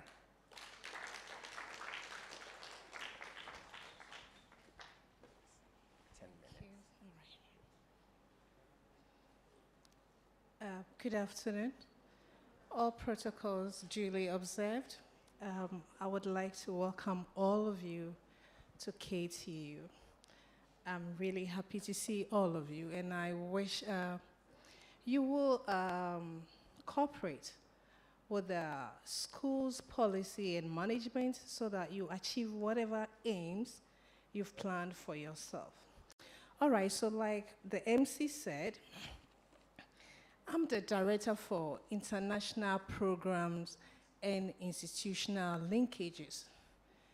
So my office, I will do the other way around. My office is at CCB 104, and opposite me is my administrator, Mrs. Florence up here. So when you have any issue, if you're a foreigner, you can come there and then we will help you. What do? Basically what we do is that we assess the current and the prospective foreign students that are in the country with what they have to do to become legal residents in the country. For example, we can help you with acquiring your residential permit. Is that okay? If you have any issue with your passport, whatever, you come to our office and we help you. So we deal basically with students as well as lecturers. I'm going to talk on the aspect of students because it's an orientation for students. So with students, as I said, we have the foreign students from different countries that are in here. And it is our responsibility to see to their well-being and welfare whilst they are in our country. They have their culture, we have our culture, but we have to integrate. Both parties have to integrate so that their stay here will be made comfortable. Do you agree with me? So whatever assistance that we need to offer them, our doors are open anytime you come there, and we are willing to help. Then in terms of studies, we have also established collaborations with foreign institutions. We have foreign institutions and then local institutions. That's why the directorate is called International Programs and Institutional Linkages. So we can have linkage with Legon, KNUST, what have you. You understand me? And we can share ideas and have exchange programs. For the international front, we have collaborations with some institutions. For example, in Germany, we have Hamlisted, we have Dusseldorf School of Applied Science, you understand me? And the collaboration they establish is with your faculty. So if you are in your faculty and the faculty has a collaboration with that institution, and you are an outstanding student, you may be granted an opportunity to go for an exchange program for a year. Are you getting my point? Do you understand what I'm saying? Good. So all that you have to do is perform and perform well. If you're able to perform well, we give you the opportunity. Your HOD will select the best students, and they will be granted the opportunity, all expenses paid by the school, and you'll be you travel outside for a year, you come back, and you continue. Is that okay? If you're a foreign student and you have issue with anything that you think you're not comfortable with, our doors are open. You can come there, and we are willing to assist you. If you're a local student and you think you want scholarship, and you think you're a good student, you can come, and we will assist you locate some scholarship, and then you apply. Please, is that okay? Are you sure? Okay. So my office is at CCB 104. If I'm not there, I may be lecturing because I'm with the computer science department. Is that okay? But my administrator is always there, and she's willing to offer you any assistance you know. Is that okay? I don't want to bore you because we've been here for long. So I wish you all the best. My personal number is 0247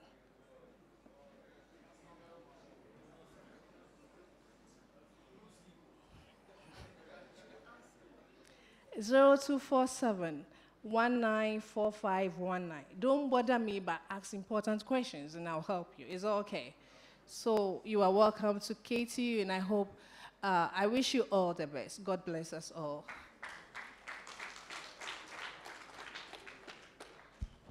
Thank you very much, Dr. Patricia Gann.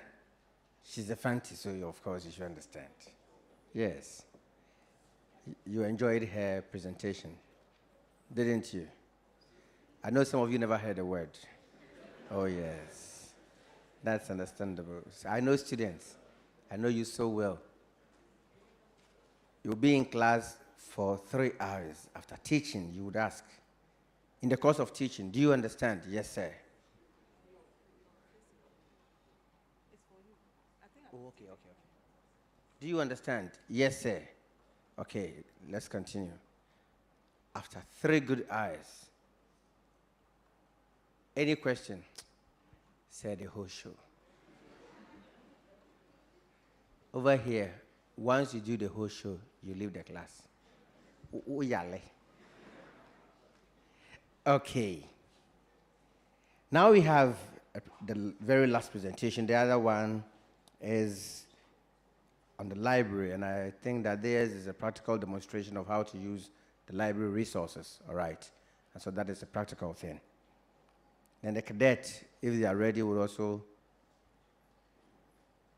just do their own thing, some few minutes, then we're out of here. But I am Ernest Solomons from the Language Center and General Studies Department. At the Language Center, what we do is that we try to make your work very easy for you. Your academic work, your writing, so in terms of your grammar, your language, everything we try to edit and proofread your documents for you, but it doesn't come for free. Ours come at a minimal cost. Kakrebi, all right? Then again, some of you would want to learn different languages. At the Language Center, we try to help students learn German and French for now.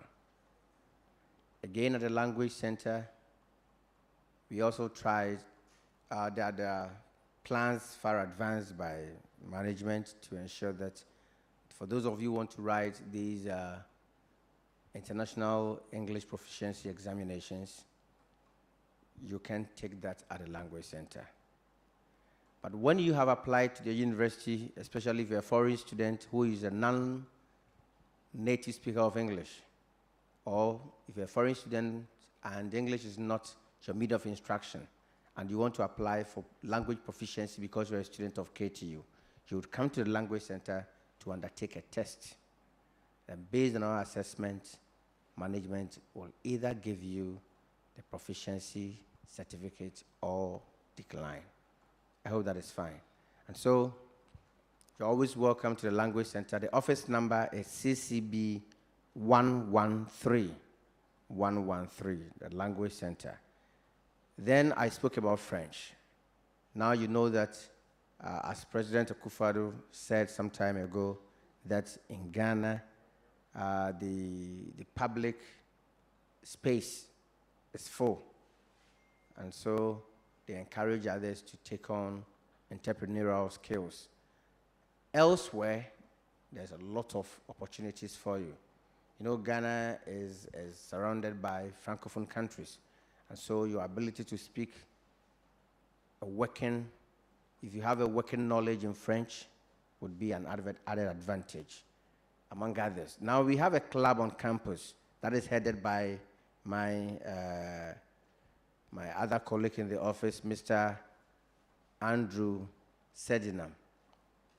The club is Club RFI. I think I pronounced it right. Radio France International. And so on KTU Radio, you're going to listen to news in French from Radio France, among others. And he is the president. So I would give him the microphone to please raise this so it can be captured. I would give him the microphone to say some few stuff about the club for which you need to register as a member in just 2 minutes, okay? Thank you very much. Good afternoon, you all. My name is Andrew Soro Sedinam. I'm in charge of the Club RFI KTU. It's a group which is present in more than 120 countries in the whole world. So it's a French program. So every week we have a lot of activities in health, environment, sports, and other activities. So we also do all our activity with the KTU radio. Do you know KTU radio? Okay. So they give us time over there. Every week, we all gather over there to do our program in French. So if you are outside, you can go to our channel and learn French. We do what do you call it? E-hospitality in French, and languages, like French languages, how to let you know French, grammar French, and how to express yourself well in French. So after that, we also have competitions, like Francophonie competition. This year, if you are lucky, Katie also will participate for the Francophonie activities at Accra. So that is it. If you want to be a member of the club, enjoy the opportunity that we have in this big organization, you can come to Language Center or you can go to Liberal Studies. If you go there, or before you go there, you can call this number, 0544 72 0544 73 12 66. Madam Abna Noba. Okay. Yeah. Yes. Okay. Okay. Okay, you can call my number 0544 73 12 66. So try as much as possible and come to the Language Center and register. We are working so hard to let KTU also go to the world competition. You start from Accra, move to France, move to Canada. So I wish you all the best. Thank you. Thank you very much, Sir Andrew. Please do well to register, all right? Let me also emphasize that the Language Center is under the General Studies Department at the FBMS, that is the Faculty of Business and Management Studies. Good. Thank you, Andrew. He's a hard-working guy, very hard-working. Now we take your questions. We've had presentations from Dr. Gan on IP, IL, presentations from Dr. Adi on quality assurance, and presentations from the Language Center and Club RFI. Now you should understand that Andrew is a French person, so he's done very well speaking English. He's done so well speaking English. He's a purely French person. He's done well. Compared to when he came till now, the center has really had an adverse effect on him. I pray that gradually you lose all your French and speak English. Okay, that's interesting. All right, any question? Any question or questions? Yes, please, there's a hand there.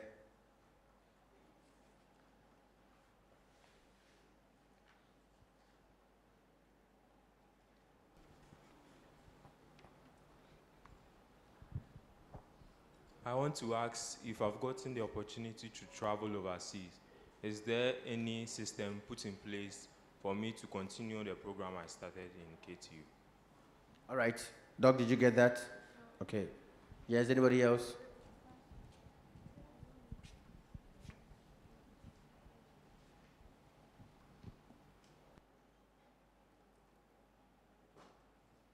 Anybody else? All right. But before you ask your question, let me say that it's 12:30. I've been informed. Please, is Mr. Edward here? Yes, please look at Mr. Edward at the back there. Good. We need 3 ladies, and between the 2 of you, one, that is the 2 ladies who have been asking a lot of questions. One, and we need 2 more ladies to join any of them. If none of you is ready, we take the 2 plus 1 lady. We have an interview, a live interview with Afima Radio right away on your hostel accommodation challenges and all that. So please be ready to avail yourself. And 3 guys, 3 guys, 3 guys. Kweku. Eben. Hey, na me can me offer say for the dodgy. Okay. So you, yes, you've been very vocal. That's good. You plus any 2 others. Kindly move right away to see Mr. Nuro at the back so that you go for the live interview. Please ensure that I know you speak well. Yes, I know you speak well. So speak well. I'm not asking you to speak otherwise on your accommodation challenges, no. But make sure whatever you say, the language is okay because you are in KTU. Thank you very much. Ask your question and leave. Yes. Thank you. Please, my question is, since I've heard of club RFI, are there any other clubs? They said it is pronounced RFI. RFI. Okay, so club RFI. Please, are there any other clubs? Okay, we answered that. All right, so please kindly leave. The two of you. Please, any two guys to join him. Any lady to join these two ladies. Kindly go see Eddie. Don't worry, you can speak pidgin on air. Go. Gentlemen, are you going with them? That's fine. Sir, how many do you have? Two ladies, two guys? Okay. One more. If you don't go, I would come and handpick you to them. Good. Yes, the lady. Hey. The brofo a man can speak. Women can speak even better. Already go and join them. Yes, hurry up, get up. Fast. Hurry up. Please clap for her. Good. Okay. Any more questions? If there are no more questions, let me read it. All right, please. Where's the microphone? The microphone, please.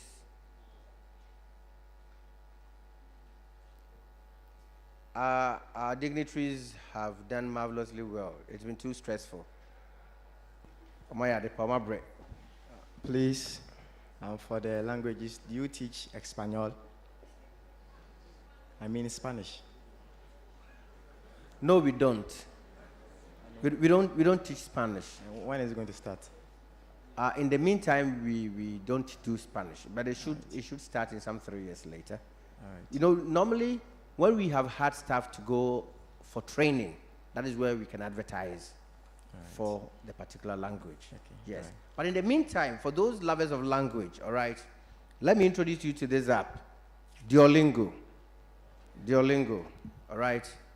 You can always, at any time, learn the languages from Duolingo. Especially those of you who will be joining Club RFI.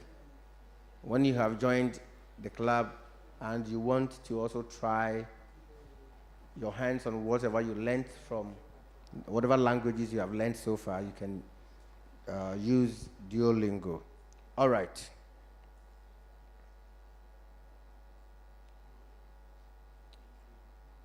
Now the questions for our social media platforms.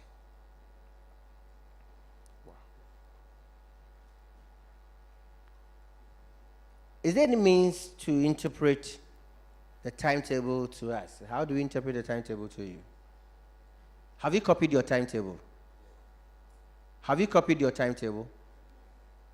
So if you haven't copied your timetable and the lecture starts on Monday, how did you do that? Okay. Copy your timetable. How did you copy timetables or messages? Shine your eyes when you're in the university. I'm sorry, I don't know how we can interpret the timetable to you. You look for your program. You will see first year, all right? So you look for your program. If it's HND, if it is BTech, it is clearly indicated. Any of these is clearly indicated. Look for which one corresponds to your program. And then you copy the time, the venue. So you ask about, a round for the venue, and that's it. Lectures on campus starts at 6 a.m. So if you stay far, you leave your hostel by 5 a.m.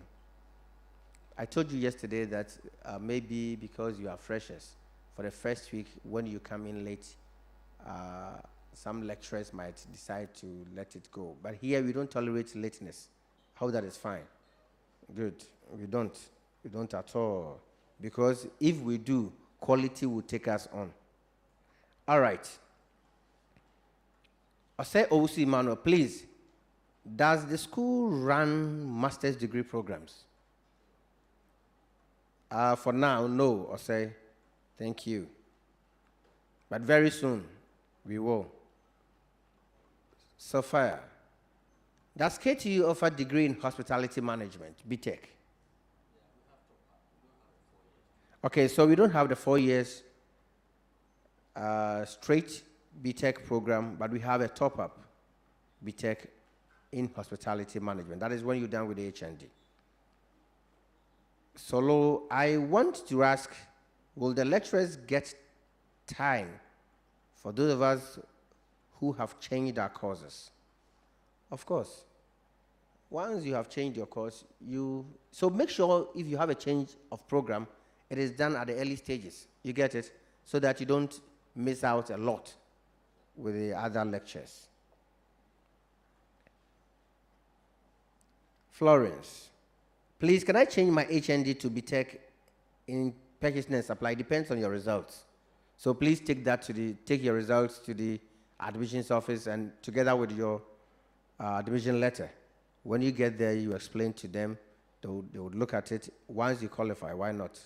You are through. We're sent from Facebook and YouTube.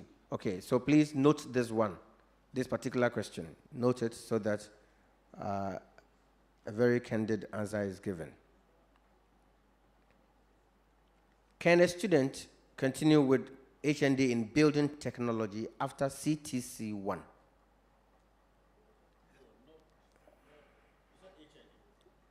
Can a student continue with HND in building technology after CTC 1?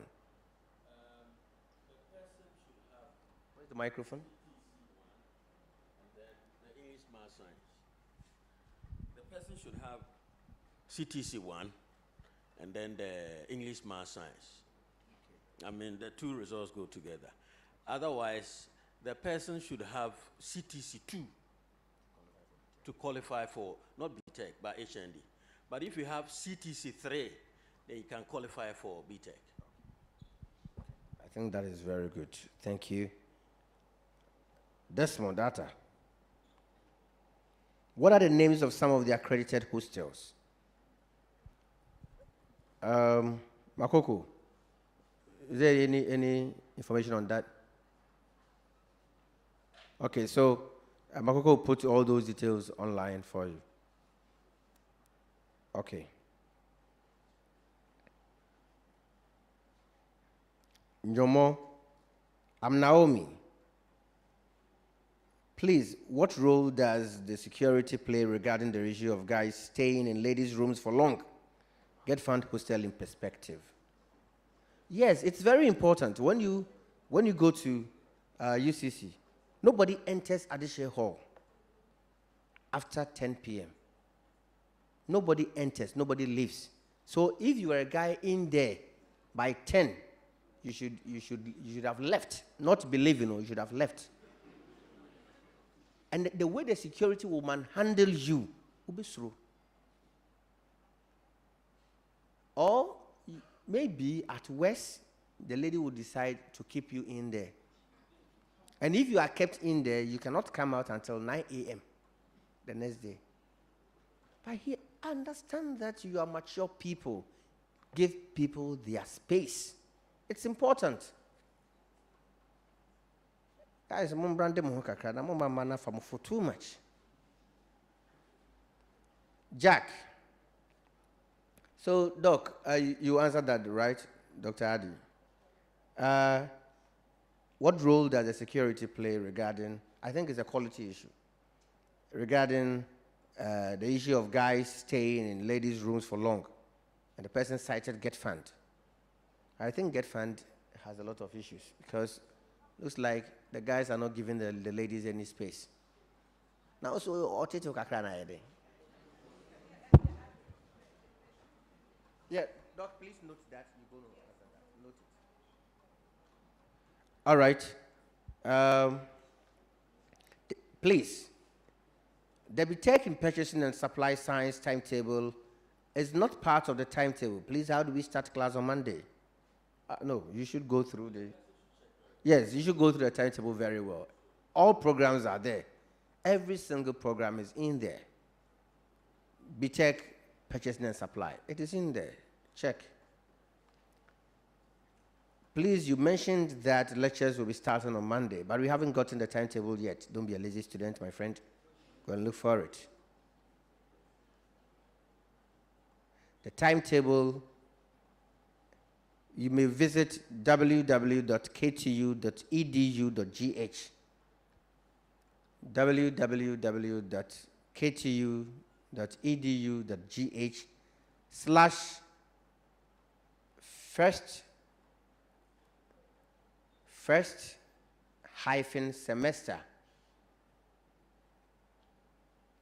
You can spell semester. Semester. S-E-M-E. Okay, so he's putting it there, so you can look at that. I'll say Usu Emmanuel. I'm confused. I saw class codes with numbers such as CCB 302. Would there be any orientation on that? Sure. You are joking with the work. I told you once you're on campus, shine your eyes, all right? Yesterday, unfortunately, I didn't ask of the lady's name. She took the pain to go round and was asking. She had her timetable in her hand. Please, sir, is this CCB? Yes, it's CCB. How do I locate 302? Then I explained to her all the ground floors are 0. So this is 001, 002. That side is 003. The first floor is 101, 102. Second floor, 201, 202. Third floor, 301, 302. Okay, thank you, sir. Sir, please, any direction to AD block? Then I asked her to go down there. You should be asking. And you should do that before Monday. All right? Thank you. So you should know those things. But SRC, you have a time with the SRC today. You have a time with the SRC from 3 p.m. to 4 p.m. A time with the SRC. They will take you around and make you know all these places.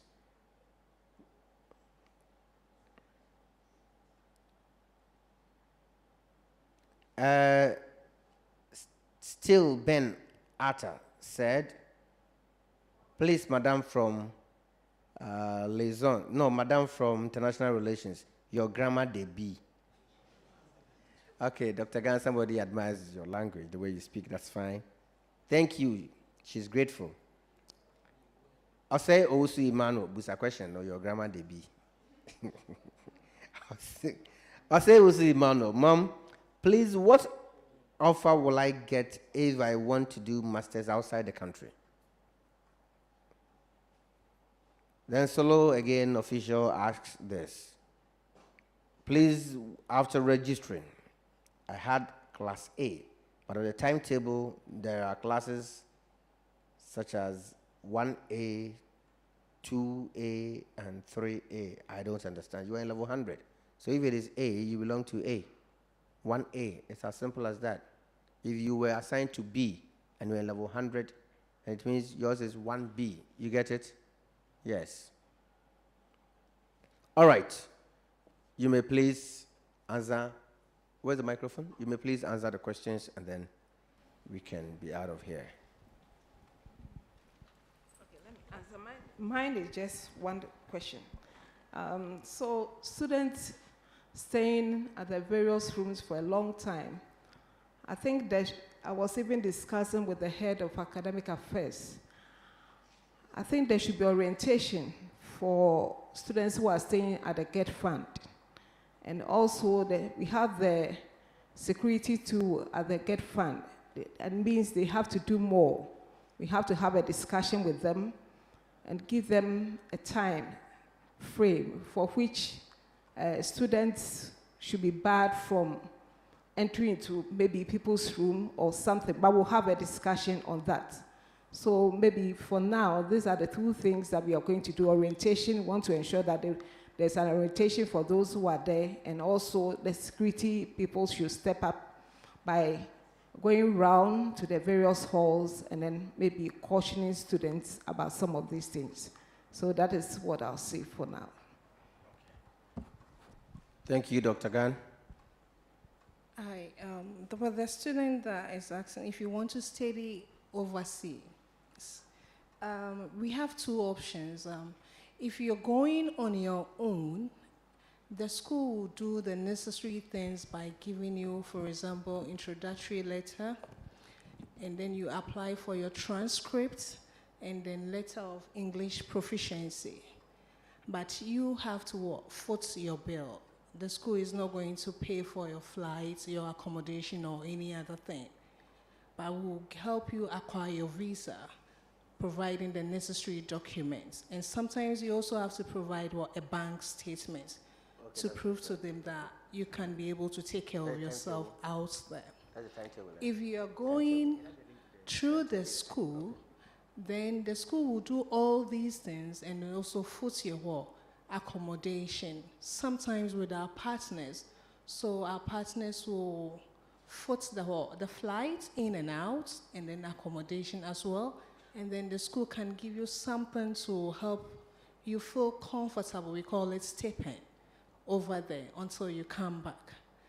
And the gentleman that wants to do masters, I don't know which level. Do you want to do masters straight after HND or after your top up? There are schools out there that sometimes accept straight after HND. Others don't accept unless you have done a top up. So you have to consider that first. But when you do and you make a decision, we are there to assist you. Thank you. All right. I believe that all the questions have been well answered. Thank you very much. Today, too, you have been very, very good. And I must say that if I have to rate this year's level 100s, I will give you an A+. You've done very well, very, very, very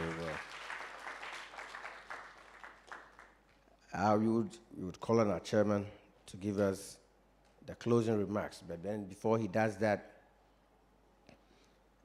I must say that the library people would come around. Maybe once the executives have left, the people from the library will come around. Professor Edward and his people will come around, show you where to go, which resources you can use, and all that. We expected that the cadets will be here today, but unfortunately, as of now, I still haven't seen them. So I don't know when they will do their demonstration. Over here, you must be informed that the use of the library is a very important thing. And so they would have to take you through a practical demonstration and how to use the library. And also how to retrieve information from the net. Some of you, anything at all you copy from the net, you should know what is right and what is not right.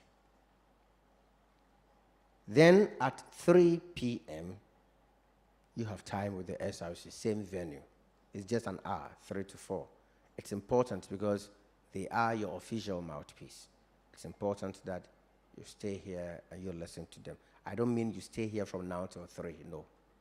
But from 3 to 4, you should be around so you can listen to them. Let's take our closing remarks from the chairman. Shall we clap for him? Thank you very much. I'm very happy, that this opportunity was given to me to chair this event. Our 3-day journey is about coming to an end. And we are grateful you chose KTU. You have made a good choice. Our lecturers are very friendly people. When you have issues, you can get to them. They will address your issues, your academic issues for you. Administrators are also there, the main administration and within the faculties. They are also there to help you. We are very much happy to have you. But I will say that once you are here, I mean, we have given you a lot of information. 3 days, very full of information. We have equipped you as to what to do and what not to do.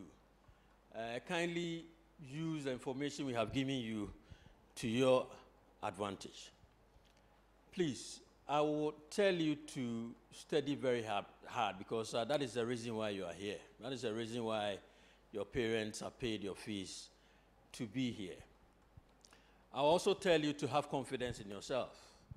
I mean, we'll meet, once we are in the tertiary sector, we meet people with diverse backgrounds, okay? And sometimes there's a tendency to belittle yourself. I mean, all of us are bona fide members of this university. I mean, once you have entered, you're a bona fide member, you know, so you need to have confidence, you know, and attack your academic work and make sure you pass and pass very well. Now, when the industrial attachment officer, you know, made a presentation, I heard somebody was finding out whether some amount of money will be paid. It's not all about money, you know. I mean, sometimes you need to avail yourself to get the requisite skill set, okay, such that, you know, nowadays, there are no jobs, isn't it? It's very difficult to find jobs. But you need a requisite skill set to help you get a job. Okay, so sometimes when you are in school, industrial attachment helps. I mean, sometimes, you know, there are also extracurricular activities that can also help you to get, you know, some skills. There's a radio station here. I mean, those of you who are passionate about radio, you can see the manager of the station. And, you know, for the time that you'll be here, you can do a few things there. And at the end of the day, you do not know where you will be. I mean, I don't know whether you remember Komla Dumo or Blessed Memories. I mean, he took this opportunity whilst he was at Joy FM. He was not being paid whilst he was there. You know, but at the end of the day, look at where he got to. You know, so there are other things that we can do, you know, to acquire the requisite skill set. But it should not be about money. I mean, when you go there and they pay you money, fine. You know, but you are looking into the future as to what you want to get in the future. So it shouldn't be about money. Avail yourself and acquire the requisite skills. And at the end of the day, you will be a happy person. So we are very grateful to you, and I will tell you to enjoy your stay at KTU. Thank you very much.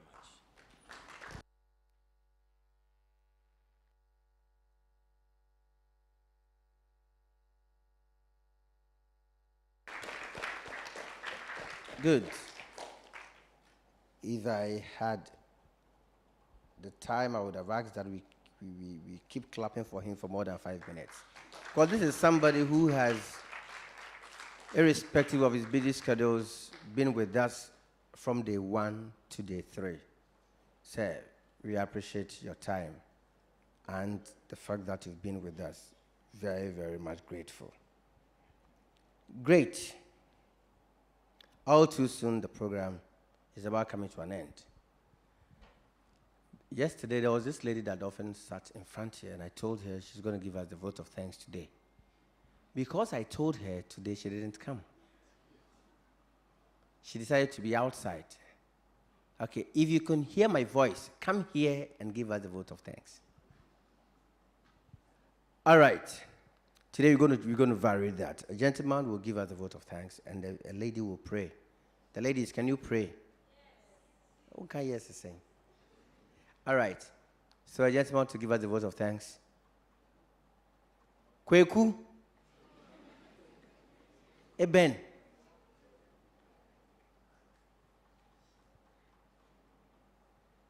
Of course, he knows I'll call him. Next time, don't come to a school where your uncle works. All right. Anybody? Shall we clap for him? Good. Vote of thanks. Good afternoon, everyone. So first of all, I'd like to give thanks to God Almighty for bringing us to a successful end. We started on Wednesday, and today, Friday, the program has come to an end. Secondly, we also like to thank our chairman for availing himself to be here with us throughout the 3-day program, and also to the school management and to us, the students' body as well. We've been very, very good. Our reporting time has been good and everything. Can you give up for yourselves? Yes. So we are grateful to school management and also to our MC as well. Can you give it up for him? Yes. So we are very grateful to school management and to everyone who made this program a success. God bless us all. Thank you. Thank you very much. From his performance, we need to change the saying. What a woman can do, a man can do it even better. Awesome. Thank you, thank you, thank you. Now a closing prayer. As usual, after the closing prayer, our dignitaries will leave. Then we kindly stay for 1 or 2 announcements, then we leave. I hope that is fine. Good. And to show a sign of respect, once they leave or as they leave, we rise. Closing prayer. Any Christian woman around? No, you have done lots of talking. I wouldn't let you do that again. My fellow fair woman, come. Yes, you. No, the fair one. Yes, you. The one. Oh, you are very fair. Come. Yes, come. Shall you clap for Brony?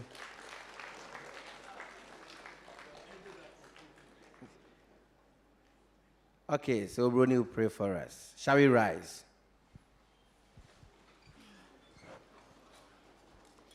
Most blessed, most glorious God, we thank you for this day. Father, we thank you for bringing us here safely. Throughout this orientation, you've been with us.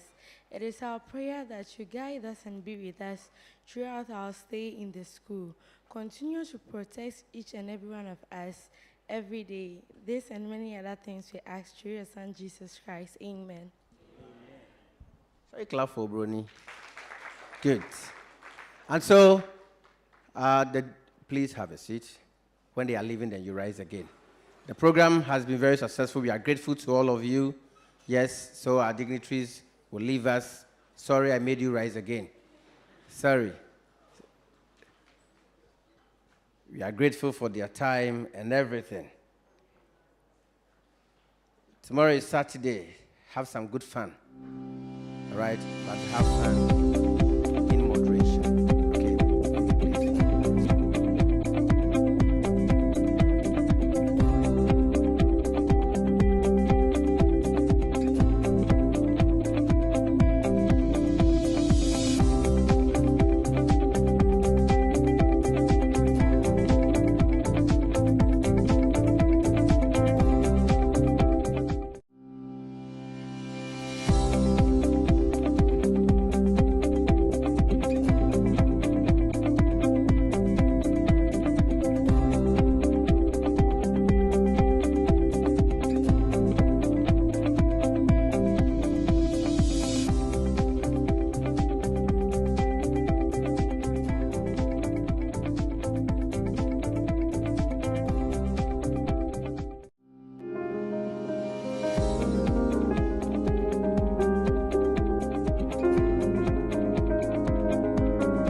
Given to you.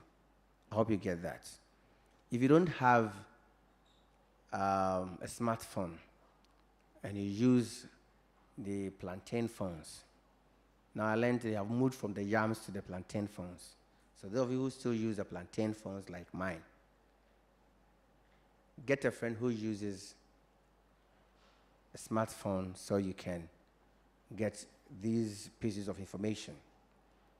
Again, those of you who have been to the b-ball court, you know the b-ball court.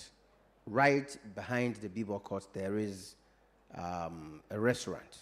It's called the Royal Home Cuisine and Lounge. That is the SRC restaurant, okay? They said that they have all types of food, all types of pastries.